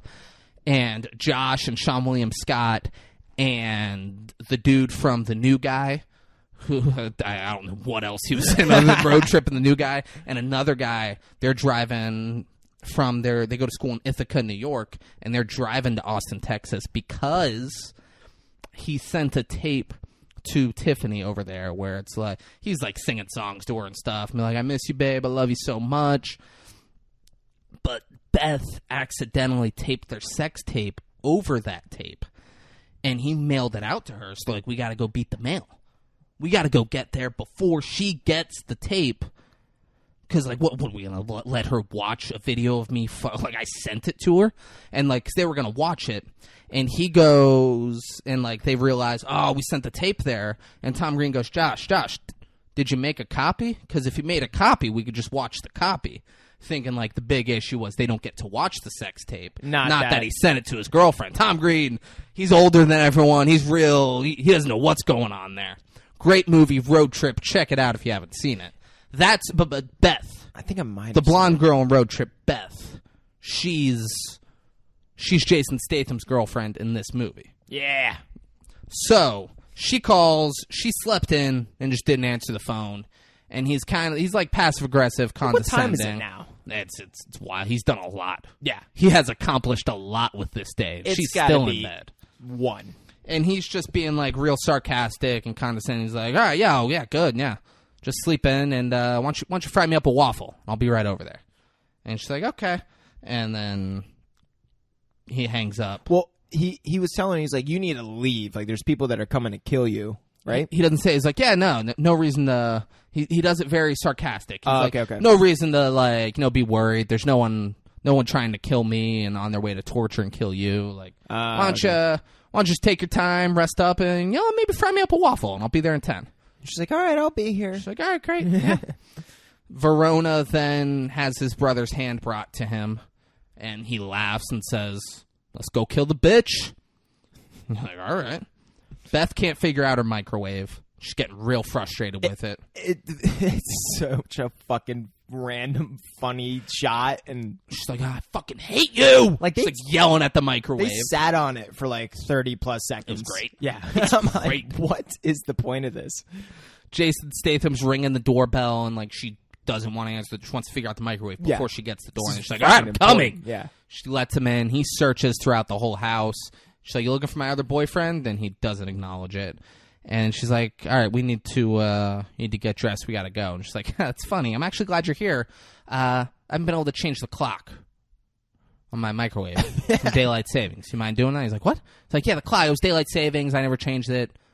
You mind fixing that for me? He's like, yeah, why don't you go get some clothes on? We'll leave, and while you're doing that, and she's like, no, I don't want to leave. She's like, yeah, go do that, and while you're doing that, I'll fix the clock. I feel like that wasn't even in the initial scene, and the director was like, man, we need something to reinforce how ridiculous everything is in this movie. Gotta fix the time. What could we use in this apartment? They're like, let's do the time on the microwave. It added to the scene for me. It did, yeah. So she goes, and she's like, oh, the waffle iron's on if you need to make a waffle. And he's like, okay. And while he's doing the thing, he like kind of starts going out of it. And then he looks at the waffle iron, and he's like, oh, this will wake me up. And he sticks his hand in the waffle iron and then fucking closes it. God. So he's just searing his hand. He's like, ah! And then he comes He's out. screaming too, and she's kind of playing it off like nothing She's happened. like, man, I know, you're stressful. She thinks it's the microwave. Yeah. She's like, I know, it's stressful, right? Like, thing sucks. So she's like, oh, let me see your hand. He's like, no, you're not seeing my hand. She's like, let me fucking see it. Look at it. He's like, no, let's go. They're outside, and he sees Verona's guys, like, they parked. And he, like, positions by. He's like, I parked out back.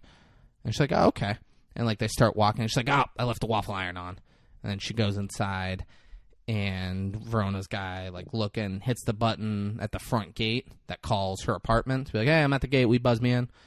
And he's hitting that, and the phone's ringing, so Beth's going to answer it. And Jason Statham sprints over, kicks the gate open, and smashes the dude's head on the thing, and then sprints back and gets to the door before she comes out. Yeah. And she's like, yep, you ready? He's like, yep, let's go. They get out to the back, and he's like, that's right, I took a cab. And another thing he's trying to do right now is hide the fact that he is a hitman from his girlfriend. Yeah, he doesn't want her to know any of this is happening. Yeah. Does that. So there's a guy coming up with a gun at the back gate, and he, like, grabs her purse. He does it slyly, like it could have been a mistake, and spills everything out of it. And she's like, oh, my God. She gets down. She's like, there's my Tiger Balm. Oh, there's that lotion. And, like, she's just, like, fucking like, oh, yeah, I want to use some of this lotion. And he goes over and, like, holds the guy as a gun with a silencer. He shoots one right over Beth's head. He shoots another that kills an old lady's bird that's in her apartment. Bird fucking exploded. Jason Statham then snaps the guy's neck and puts his, like, gently, quietly puts his body in the pool. Yeah. And then goes back over to Beth, and she's like, man, help me pick this shit up? Like, what the hell? You spilled my purse, and it didn't help. He's like, oh, yeah, my bad. Of course, and helps. They're now in Chinatown, and Beth asks, she's like, what are we doing here? I was like, let's go to this restaurant. So they go in a restaurant. He is doing nasal spray, like, nonstop at the table. She has the hiccups, and she keeps laughing when he's trying to talk. Fun fact, those were genuine hiccups. Were they? Yeah, one take, I guess. That's and great. Yeah. They were like, it's great. No, Keep it fucking, going. Yeah. Well, it's great for her, too, that she just stayed in the fucking scene. Yeah, she was laughing. She's like, I'm sorry. Like, she played into it. He's trying to be serious, and she's like, laughing. Yeah. And he tells her, he's like, I fucking kill people for a living. It's what I do, blah, blah, blah. Like, tells her I'm a hitman for the West Coast Mob, whatever the hell they're called. And then we see, he's like, something happened the other night with this guy, Don Kim, and we see the scene that we had seen earlier where Jason Statham's pointing the gun at the back of Don Kim's head. And then he puts it down in this one, and Don Kim says, well, you got to do it? And Jason Statham's like, no, I'm not doing it. He's like, I need you to give me 48 hours. Just disappear for 48 hours. Let people think I did it. And Don Kim's like, disappear? He's like, or we could do it the other way, where I blow your fucking brains out right here. And he's like, all right. And we don't see his answer, but, I mean, of course it was, yeah, I'll disappear for 48 hours. Yeah. Those are my two options, yeah. Yeah. Take a little fucking vacation? Great. Sounds awesome. Yeah. He tells Beth, he's like, I was quitting. I'm done doing this. I was quitting for you. We can go live somewhere. I got some money. I don't want to do this. That was my plan. And she's like, so you tell me we're going on a trip? Like, she's excited. And he's like, I might be, but you won't be coming with me. And that's what pisses her off. Yeah. We next see him, like, chasing her, like, out of the restaurant. She's like, if you want to fucking break up with me, just break up with me. She's like, this is ridiculous. Like, you have poison. You've been poisoned, and you're a hitman. Like, get the fuck out of my face. Yeah. He told her he was a video game developer. That's what she thinks he does. And then his heart, like, starts going out. So naturally, he tries to rape her in front of a crowd of people. She's, like, screaming, no, get off of me! And he's, like, pulling her, like, come on, I need this. Just have sex with me, baby, please. I need this. She's like, get the fuck off of me! And then she starts to get into it, and he loses his boner because Jason Statham's a sick motherfucker, and he's like, I only like sex if they're fighting and trying to get away. Bro, he's like, the second they're into it, I lose my boner. Were they trying to say that epinephrine was, like, doing the opposite of what the adrenaline was causing the boner? Is that, like, kind of like... So it was wearing off, and that's why he was like, I need to do something to get my adrenaline up. Yeah. But it was so low that he couldn't get a boner again. Yeah. So a little fun fact. But I was doing a funny thing, and now you asked the question about why that would really happen, which takes away from my funny thing, which is saying that Jason Statham can only get it up if someone's screaming and trying to get away, because Jason Statham, fun fact, serial rapist. That is a fun fact. Yeah, right? Yeah. Another What's fun yours? Fact. Probably not as fun as that one. Definitely not as fun as that Probably one. more factual, though. If I had to guess, it's probably a little more factual. Some of the background people were like legitimate just people in Chinatown. So there was like extras, but they actually somehow shot and got the consent to show real people's reaction to this scene. There we go. Yeah. Because they're having sex in front of a bunch of people. There's buses. There's a crowd. And he once he finally gets it up, he's like, I'm alive! And the crowd goes crazy. They fucking love She's it. Screaming. You're like, this is the fucking craziest scene that I've ever seen in my life. There's a bus of people taking pictures and videotaping it. Yeah. And then Pedro calls and says, I got Verona at Don Kim's shirt factory. He's like, you fucking serious? He's like, yeah. He's like, you and then we see Pedro, and he looks bloody and sitting in a chair. He's like, you fucking sit on him until I get there. Don't let him out of your sight. He's like, I won't. And he's like, all right, I gotta go. And Beth's like, are you fucking kidding me? Yeah. What the fuck? And then, like, he runs off, and then she's kind of like, oh, my God. Yeah. What's going on in my life? I was just having public sex in the middle of Chinatown on the fucking sidewalk. Like, oh, man, like, she covers up, and she's like, oh, what are you guys looking at? Like, So... It's great. Weird fun fact. It's so weird that they even did this. But there's like a fucking frame where he like rips her shirt off and you like see a tit for like a fucking frame. They had to get like a stunt double essentially for that. So she didn't want to show her tit for the frame. For that one But frame. they were like, we have to have one quick frame when we show a tit, so we're going to get a stunt double to come in and show their tit. Exactly. That's crazy to me. And We could have gone no tit. Yeah, no, But I didn't notice the tit. bro. And that's exactly what I was saying. I was like, that is so ridiculous that they spent the amount of time and effort into paying this extra to like come in on set to show her tit in Chinatown, which they're fucking like on the ground at some point in Chinatown. Dude, Chinatown is so goddamn dirty. They were literally shooting in Chinatown, bro. Yeah, it's fucking disgusting. It's disgusting. You know what's more disgusting and more ridiculous, though? The fact that Subway would bring in Derek Jeter after he ruined the Miami Marlins.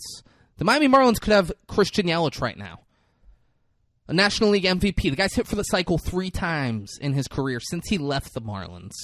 A guy that, watching him, you knew, like, oh, this is a fucking excellent baseball player. He has everything, but the power hasn't shown up yet, but it's there. It's there. It's going to come. He's a 5-tool player that's about to unlock that 5th tool and be the best player on the fucking planet. And Derek Jeter's like, I'm going to trade him. I'm going to resign from my job with the Marlins in a couple years, and I'm going to do Subway commercials. Guys, think about that while we take a quick break, and we'll be right back. And we're back. We're back. And so he's in a cab, and the driver is Haitian. And he says, you a crackhead? And Jason Statham's not feeling well. He's like, nah, you're not dying in my cab, crackhead. And he goes into his glove box, and he pulls something out, and he says, you need to take this. This strong shit, Haitian shit, made from plant shit. You take it. And he's hallucinating, like the guy has like a black and purple mask on, Jason Statham seeing. And he's like, all right, I'll take the shit, and he takes it. He's like, hey, you like that shit, huh? And then he like flexes his muscle, looking at it, he's like, huh? You see this? That's power. That's power. That's what a real man looks like. That's some real man shit. He's doing that, and you're like, this guy's fucking great. He even says, look at you. He's like, look at you. I'm a real man up here. And he's doing that. They're having fun in the cab together. And then we see the guy who, not Tuco and not Smiley, but the other guy, the monkey-ass guy from Bruce Almighty and the you ever had your shit pushed in guy in Training Day. Yeah. We see him, and they have Pedro in a chair, and they're putting a bag over Pedro's head, and then they tie a noose around his neck, and they lift it. So Pedro is dead in a fucking graphic way. Yeah. And he's like, no, come on. Like, he's begging for his life. Yeah. And then you're like, Jesus. This was just like a silly, fun movie for a while, and now this shit? Yeah. He's like, come on, please don't do this, please. I did everything you wanted me to do. I called him. He's coming. They're like, yeah, you fucked up. And they kill him. Yep, dead. Jason Statham gets dropped off, and the guy's like, well, they see him get dropped off. Yeah, but hold on, this is the interaction with the cab driver. And it's $5.55. I don't know where he picked him up, but that is a very inexpensive cab ride. Yeah. And he gives him one bill. So I assume $150 bill. Was it a 50? I didn't see what the bill was. I assume it's a 10 or more because it was one bill. 50. And he's like, you keep the change. He's like, all right, you have a good day now, crackhead. And he he calls him Devil. Devil Man. Yeah. Yeah, Devil Man, because the drugs he gave him made him the devil. He's like, you have a good day now, Devil. They see him get dropped off. And they see him walk past the entrance. And they go, where is he going? And he goes up to the roof where you ever had your shit pushed in?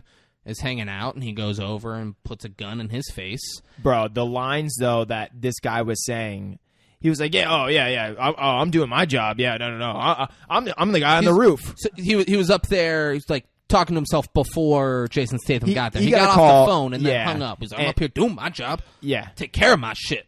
Up on the roof. I'm the roof man. This is the roof, baby. Yo, fuck with the roof. They were literally like, all right, listen, you're pissed. You're being treated wrong. Just ad-lib. Go. Yeah.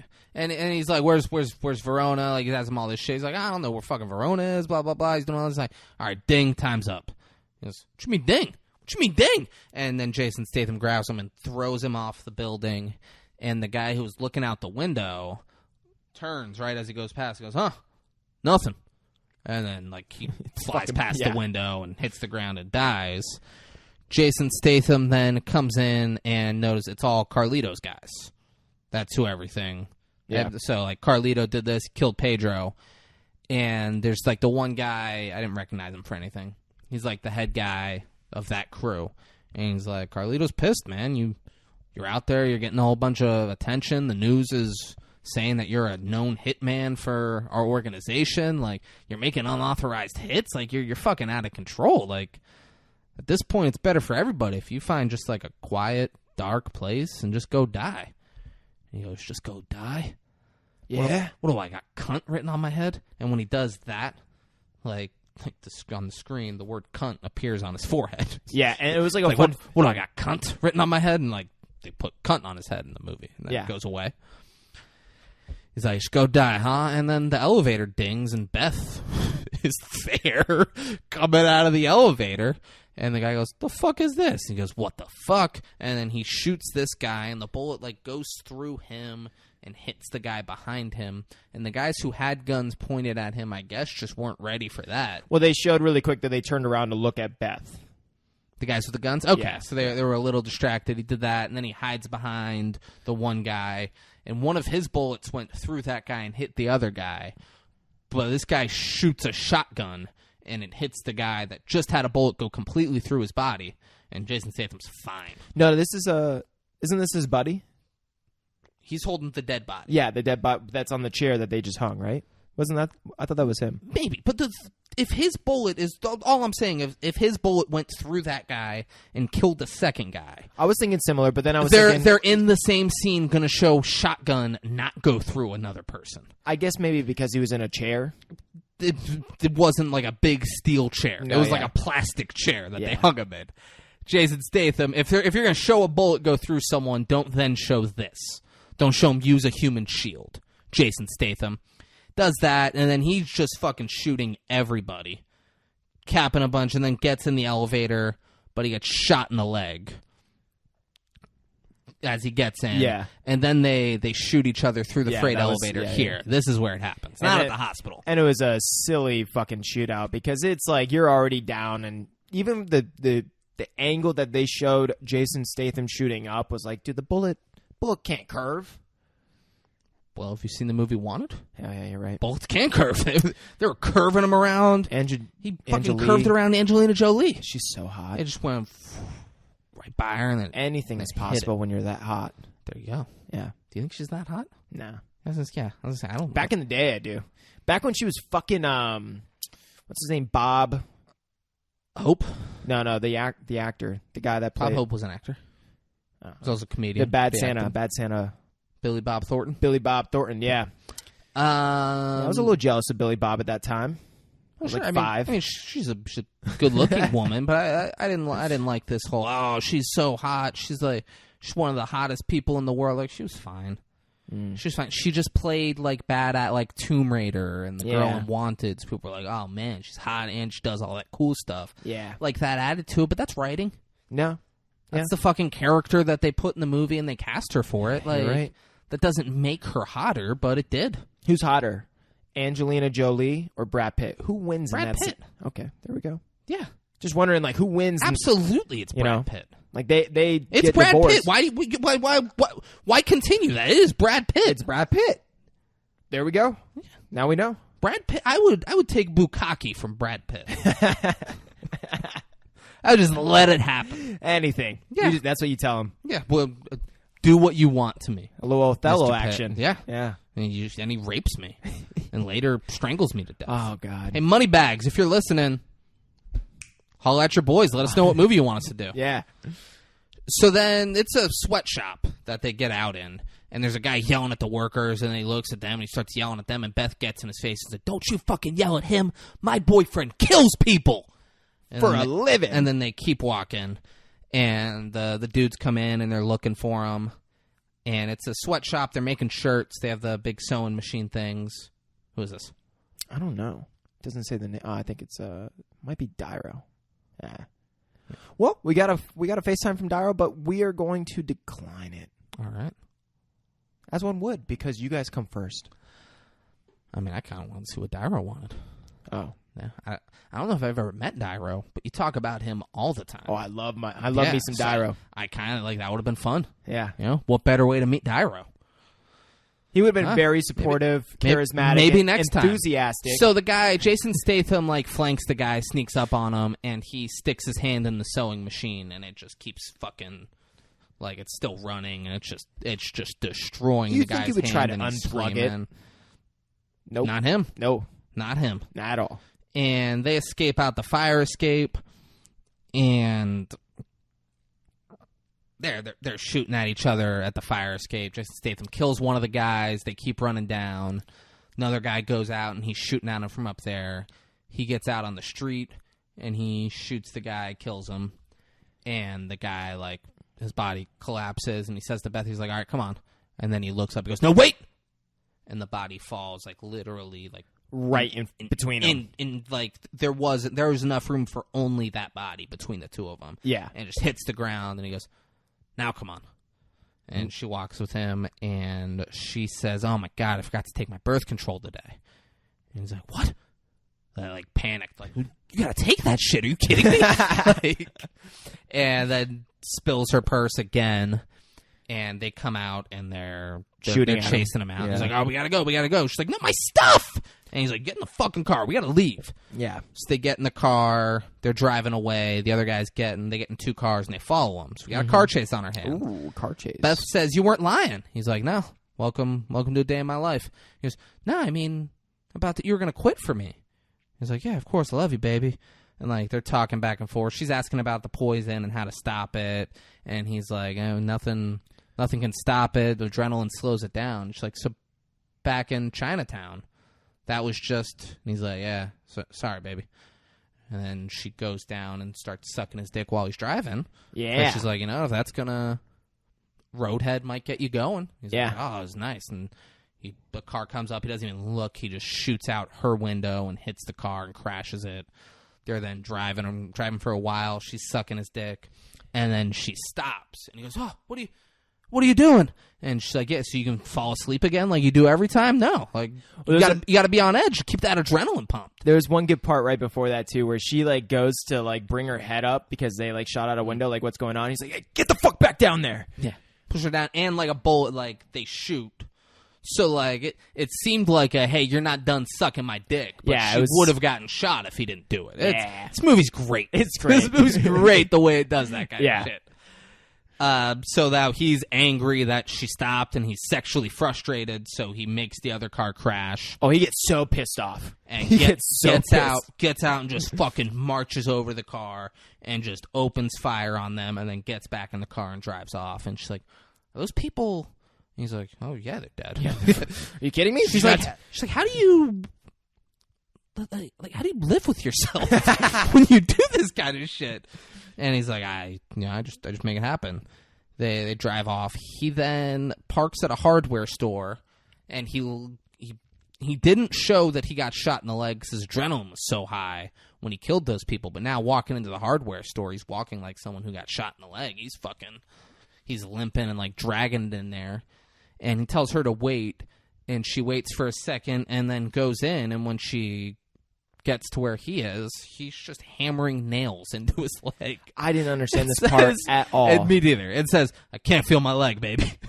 That's it. The nails don't come back up. Nothing. He then gets a call from the doctor who said, I've been fucking trying to reach you for like an hour. Come to my office. I can't believe you're alive. He's like, come to my office. He hangs up, and he says, chocolate?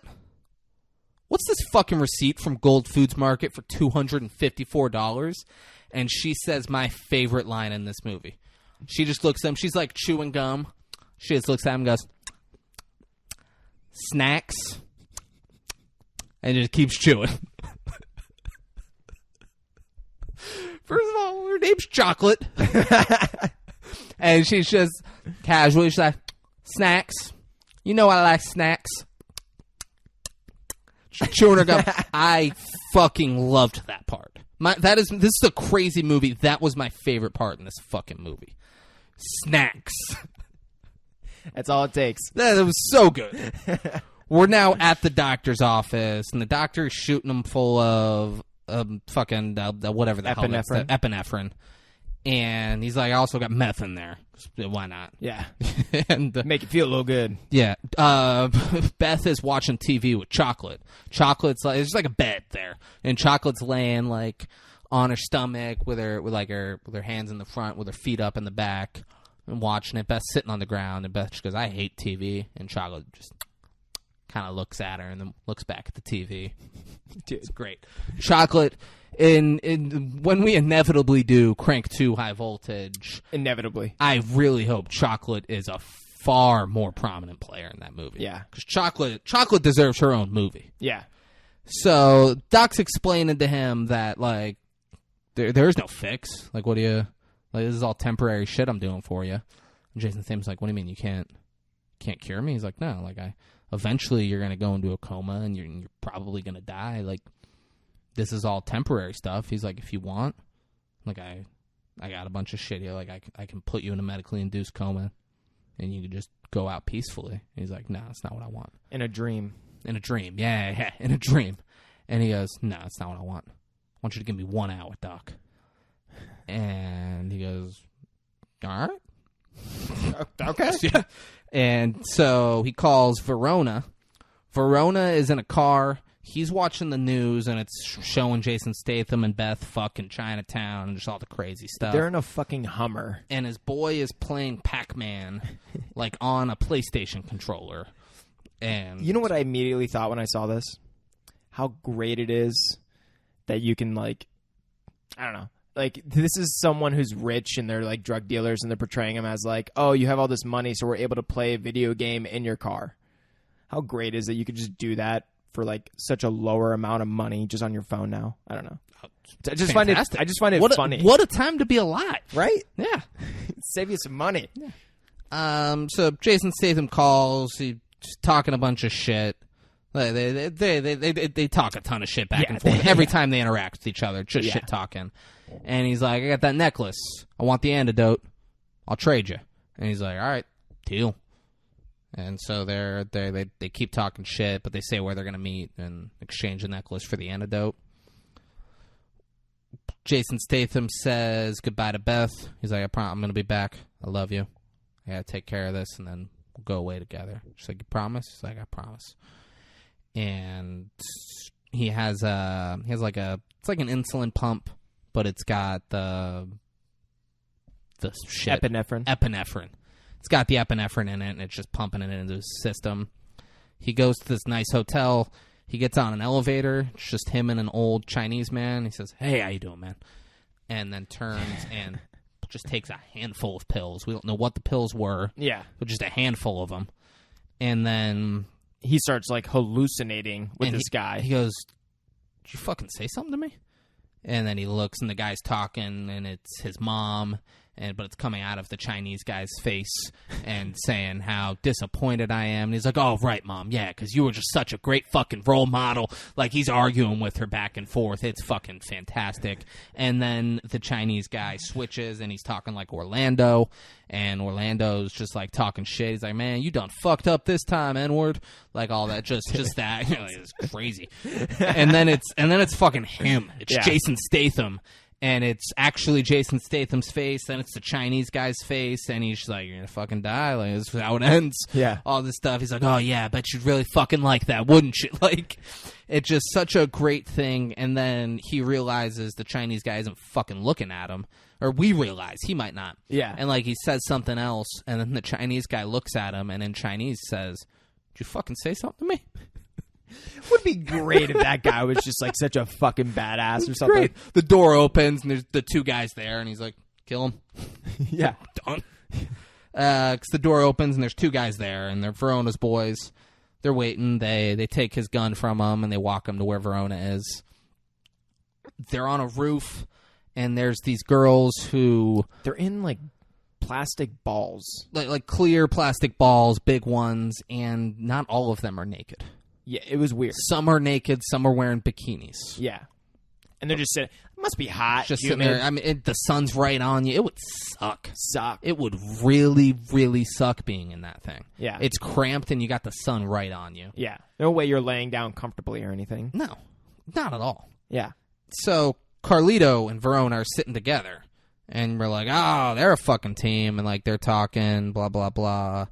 And Jason Statham's like, yeah, how's it feel, Verona, knowing that, you know, I'm going to die and he's going to pay you half of what he fucking paid me. You're his bitch, all that stuff. And Carlito's like, he's like, he pays me what I fucking tell him to pay me. Verona's like trying to be like, I'm in charge. No, I'm not the bitch. I'm in charge. And Carlito's like, hey, let's just calm the fuck down.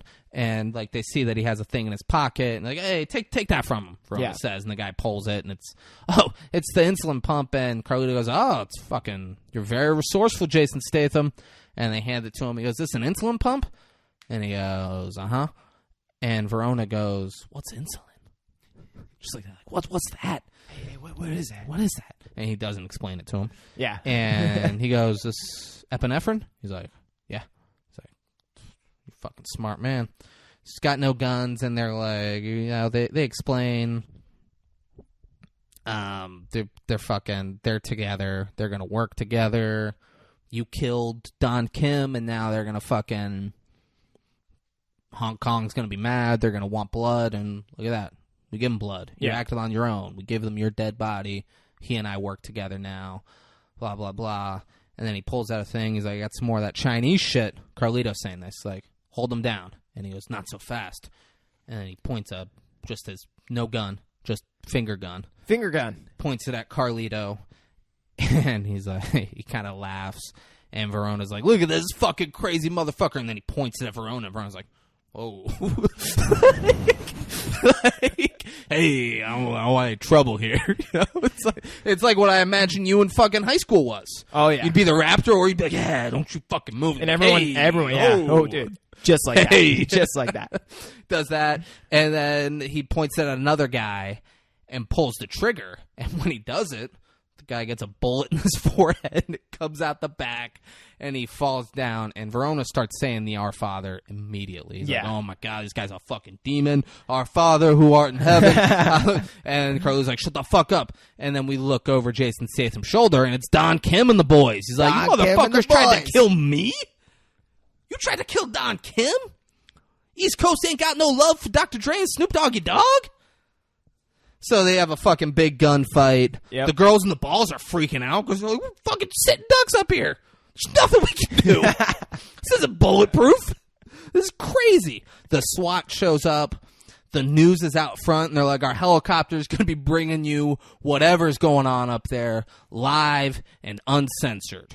And you're like, that's bananas. Yeah. But they're like, if you got kids, get them out of there because it's going to be live. We don't know what's going to be happening. You're like, that's fucking nuts, guys. Carlito calls a helicopter on his phone. He's like, get the chopper up here and get me the fuck out of here. And then a grenade gets thrown over there, and he grabs one of his big guys and goes, look out! And like, he's on top of the guy, and the guy's on top of the grenade. And then and he just thinks he was helping him. Yeah, he goes, thanks, boss. Thanks, Bob. And then boom, he blows up. Blows the fuck up, dude. Carlito is running, and so is Verona. And Jason Statham's like shooting at both of them. There's like little statues that he's shooting, and then he chases after them. We get to like a little stairway that leads up to the roof. The helicopter's showing up, and he sees Carlito up there. Verona's like hidden over in the side of the stairway, so he chases after Carlito. Carlito gets to the helicopter, and he like opens the door. He's like, "You gotta get the fuck out of here!" And Jason Statham runs up and puts the gun on him, and he's like, "This is a fucking present for Pedro." Because they killed Pedro. Yeah. He's like, "This is a fucking present for Pedro." And as he does that, what's his name? Verona? Verona with the fucking more of that Chinese shit, the Yeah. Beijing cocktail, just fucking right in Jason Statham's neck, and Jason Statham falls down, and he says, "Yeah, that's right, bitch. Now say shit, huh? Fuck you gonna say?" And then Carlito's like, "Where the fuck were you?" And he shoots Carlito like 4 times in the chest and says, "Who's the bitch now?" And Boom. throws his body out, and he points the gun at the helicopter driver and goes, "Fly, motherfucker!" And Jason Statham, as it starts to fly, just fucking hops in, and they're fighting in the helicopter. He's out on the edge. Verona's gonna fucking send him off. He's like pushing him. He's like, "You're dead, motherfucker! You're dead!" And then I guess Jason Statham just got a second wind because he like fucking hits him and then tackles him back into the helicopter, and they're just flying. Yeah. They cut to the news camera, and the news guy's just saying nothing. He's just like, this is way beyond what we thought was going to be happening. We thought it was going to be crazy, but this is bananas. Yeah, in the back control room, they're like, stay on it. This is great. Like, keep it going. Yeah. Yes. So, fun fact, though, the actor who's playing Verona, when they were fighting in the helicopter scene, as they're fighting, apparently he was going like a little over the top with the fighting, and he ended up banging his head. And it wasn't really clear as to, like, the speculation was that he ended up getting 5 stitches, but then Jason Statham said something that made it seem like he didn't end up with the 5 stitches, he just ended up with a mild concussion. That's just kind of funny, because during the scene, Verona ends up with a mild concussion. It's great. Yeah. In real life. That's great. Yeah. And they're fighting, and then Jason Statham goes all murder-suicide and just tackles Verona out of the helicopter. Now they're They're so both high going up. down. You know why he did that, though?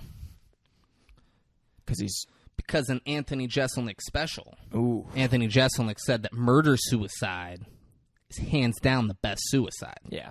Hands down the best suicide.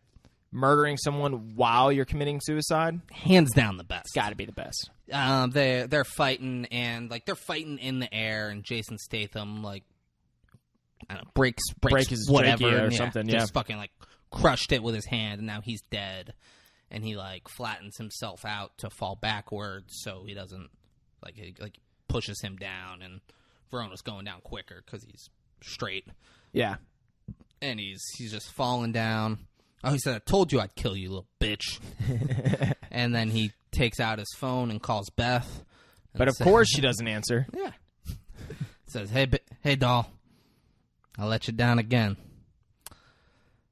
You know, just my whole life just been crazy. It's been go, go, go. And, you know, sometimes I wish I just spent some time or took some time to stop and smell the roses, but it's too late for that. And what it really... Oh, sorry. I love you, doll. You're the greatest. And then he hangs up, and he goes down, and he hits a car that's driving in the intersection, and then flies off and lands like face first with his head to the side. The camera's looking right at Jason Statham's face. He blinks, and we hear a heartbeat. And then it goes to black. That is how Crank ended, and I assume that's where we pick up in Crank 2 High Voltage.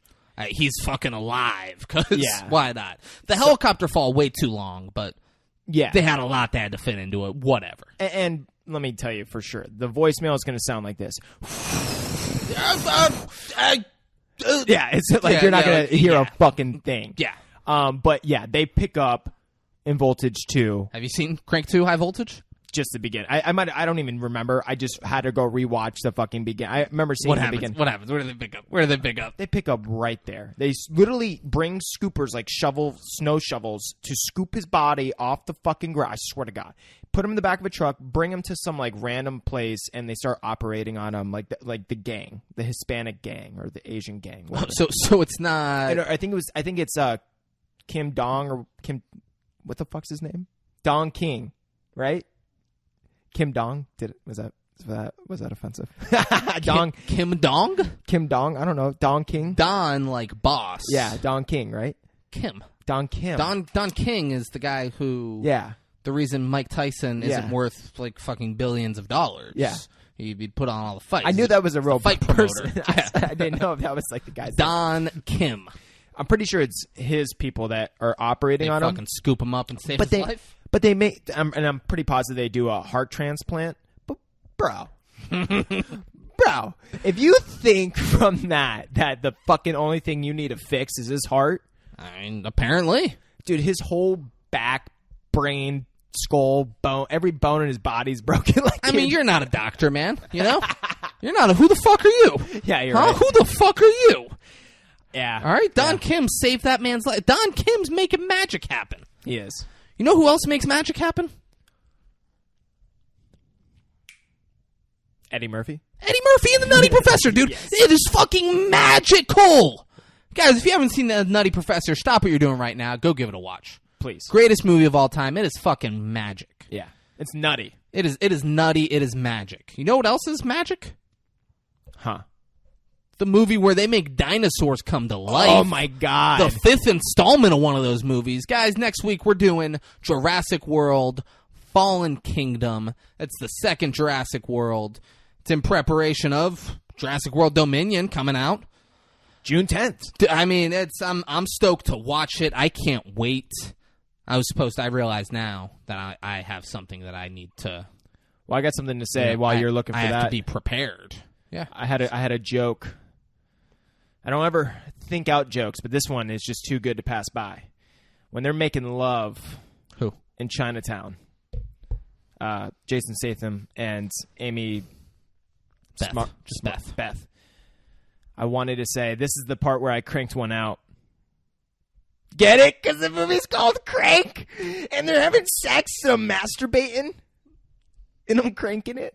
So do you guys want to watch Jurassic World Fallen Kingdom before we do a podcast on Jurassic World Fallen Kingdom? You should watch Jurassic World Fallen Kingdom before we do a podcast on Jurassic World Fallen Kingdom. Here's where you can watch Jurassic World Fallen Kingdom before we do a podcast on Jurassic World Fallen Kingdom. You can only rent it. It's $3.99 on YouTube, Google Play, Apple TV, Vudu, Amazon Prime Video. Jurassic World Fallen Kingdom, $3.99. Rent it before we do the podcast. Watch it before we do the podcast. Enjoy the podcast once we do the podcast. Enjoy it. Yeah. So, Braden, we did Crank because Maddie McDonough requested it. Shout out to Maddie. Maddie McDonough, friend of the pod. Maybe a listener. I don't know if she listens. She might just follow us on Instagram and be like, "Oh, I want him to do this movie." Maddie the baddie. Yeah. Kind of like Patty the baddie. I'm killing it today, guys. So let's say, Braden, that someone wants us to do their favorite movie. You know, like we did this because Maddie suggested it. We've done other movies when other people suggested it. How would someone go about saying, guys, do my favorite movie? There's only one way now. Oh yeah, guys. You just gotta go to our website. We got a website. What's that website called? 56kings.com. FIVESIXKING.com? Yep. And what, is there like a tab that says, I don't know, like submit ideas or something? David, you just literally go to the tab that literally says submit. And you put in your idea.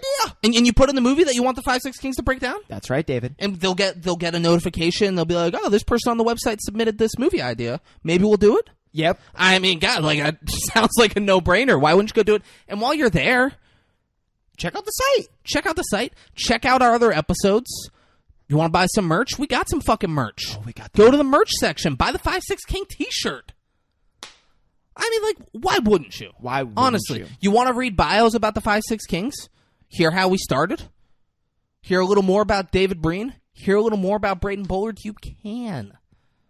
Guys, 56kings.com. It's where dreams come true. It's where lives are made. Yep. It's where promises are kept. 56kings.com, guys. Go check it out. Yep. And guys, you know, there's links to all the places to listen to this. You know, our YouTube video streams on there, but you can go to YouTube. Guys, like this. Subscribe to our YouTube page. Mm-hmm. Subscribe to just automatically download episodes because you're going to listen anyways, guys. If you subscribe, takes literally no time on your end. No time. Means nothing to you. Means the world to us. The whole world. Guys, leave us a 5-star review. Let everyone know how great the 5 6 Kings podcast is. Let them know. Let them know. Tell your friends. Tell your family. Tell Randy Gonzalez. Fuck Derek Jeter. Yeah. Fuck Subway. Braden. They know where the website is. Mm-hmm. They know that's your one-stop shop for all things 5 6 Kings. One stop. So they know where to go. Mm-hmm. But when are they going to go there? You know, when do new episodes of the 5 6 Kings drop? David, every motherfucking Monday. Every motherfucking Monday. So, like, just I want to clarify because, like, next Monday's Memorial Day. Yeah. That is a federal holiday. Yeah. Are you telling me that on Memorial Day, a federal holiday, where we honor our fun? No, it's funny. I'm saying next Monday. This episode's going to come out on Memorial Day. But you're saying that on Memorial Day, when we honor our fallen troops, we're going to be releasing a new episode of the 5 6 Kings about Crank.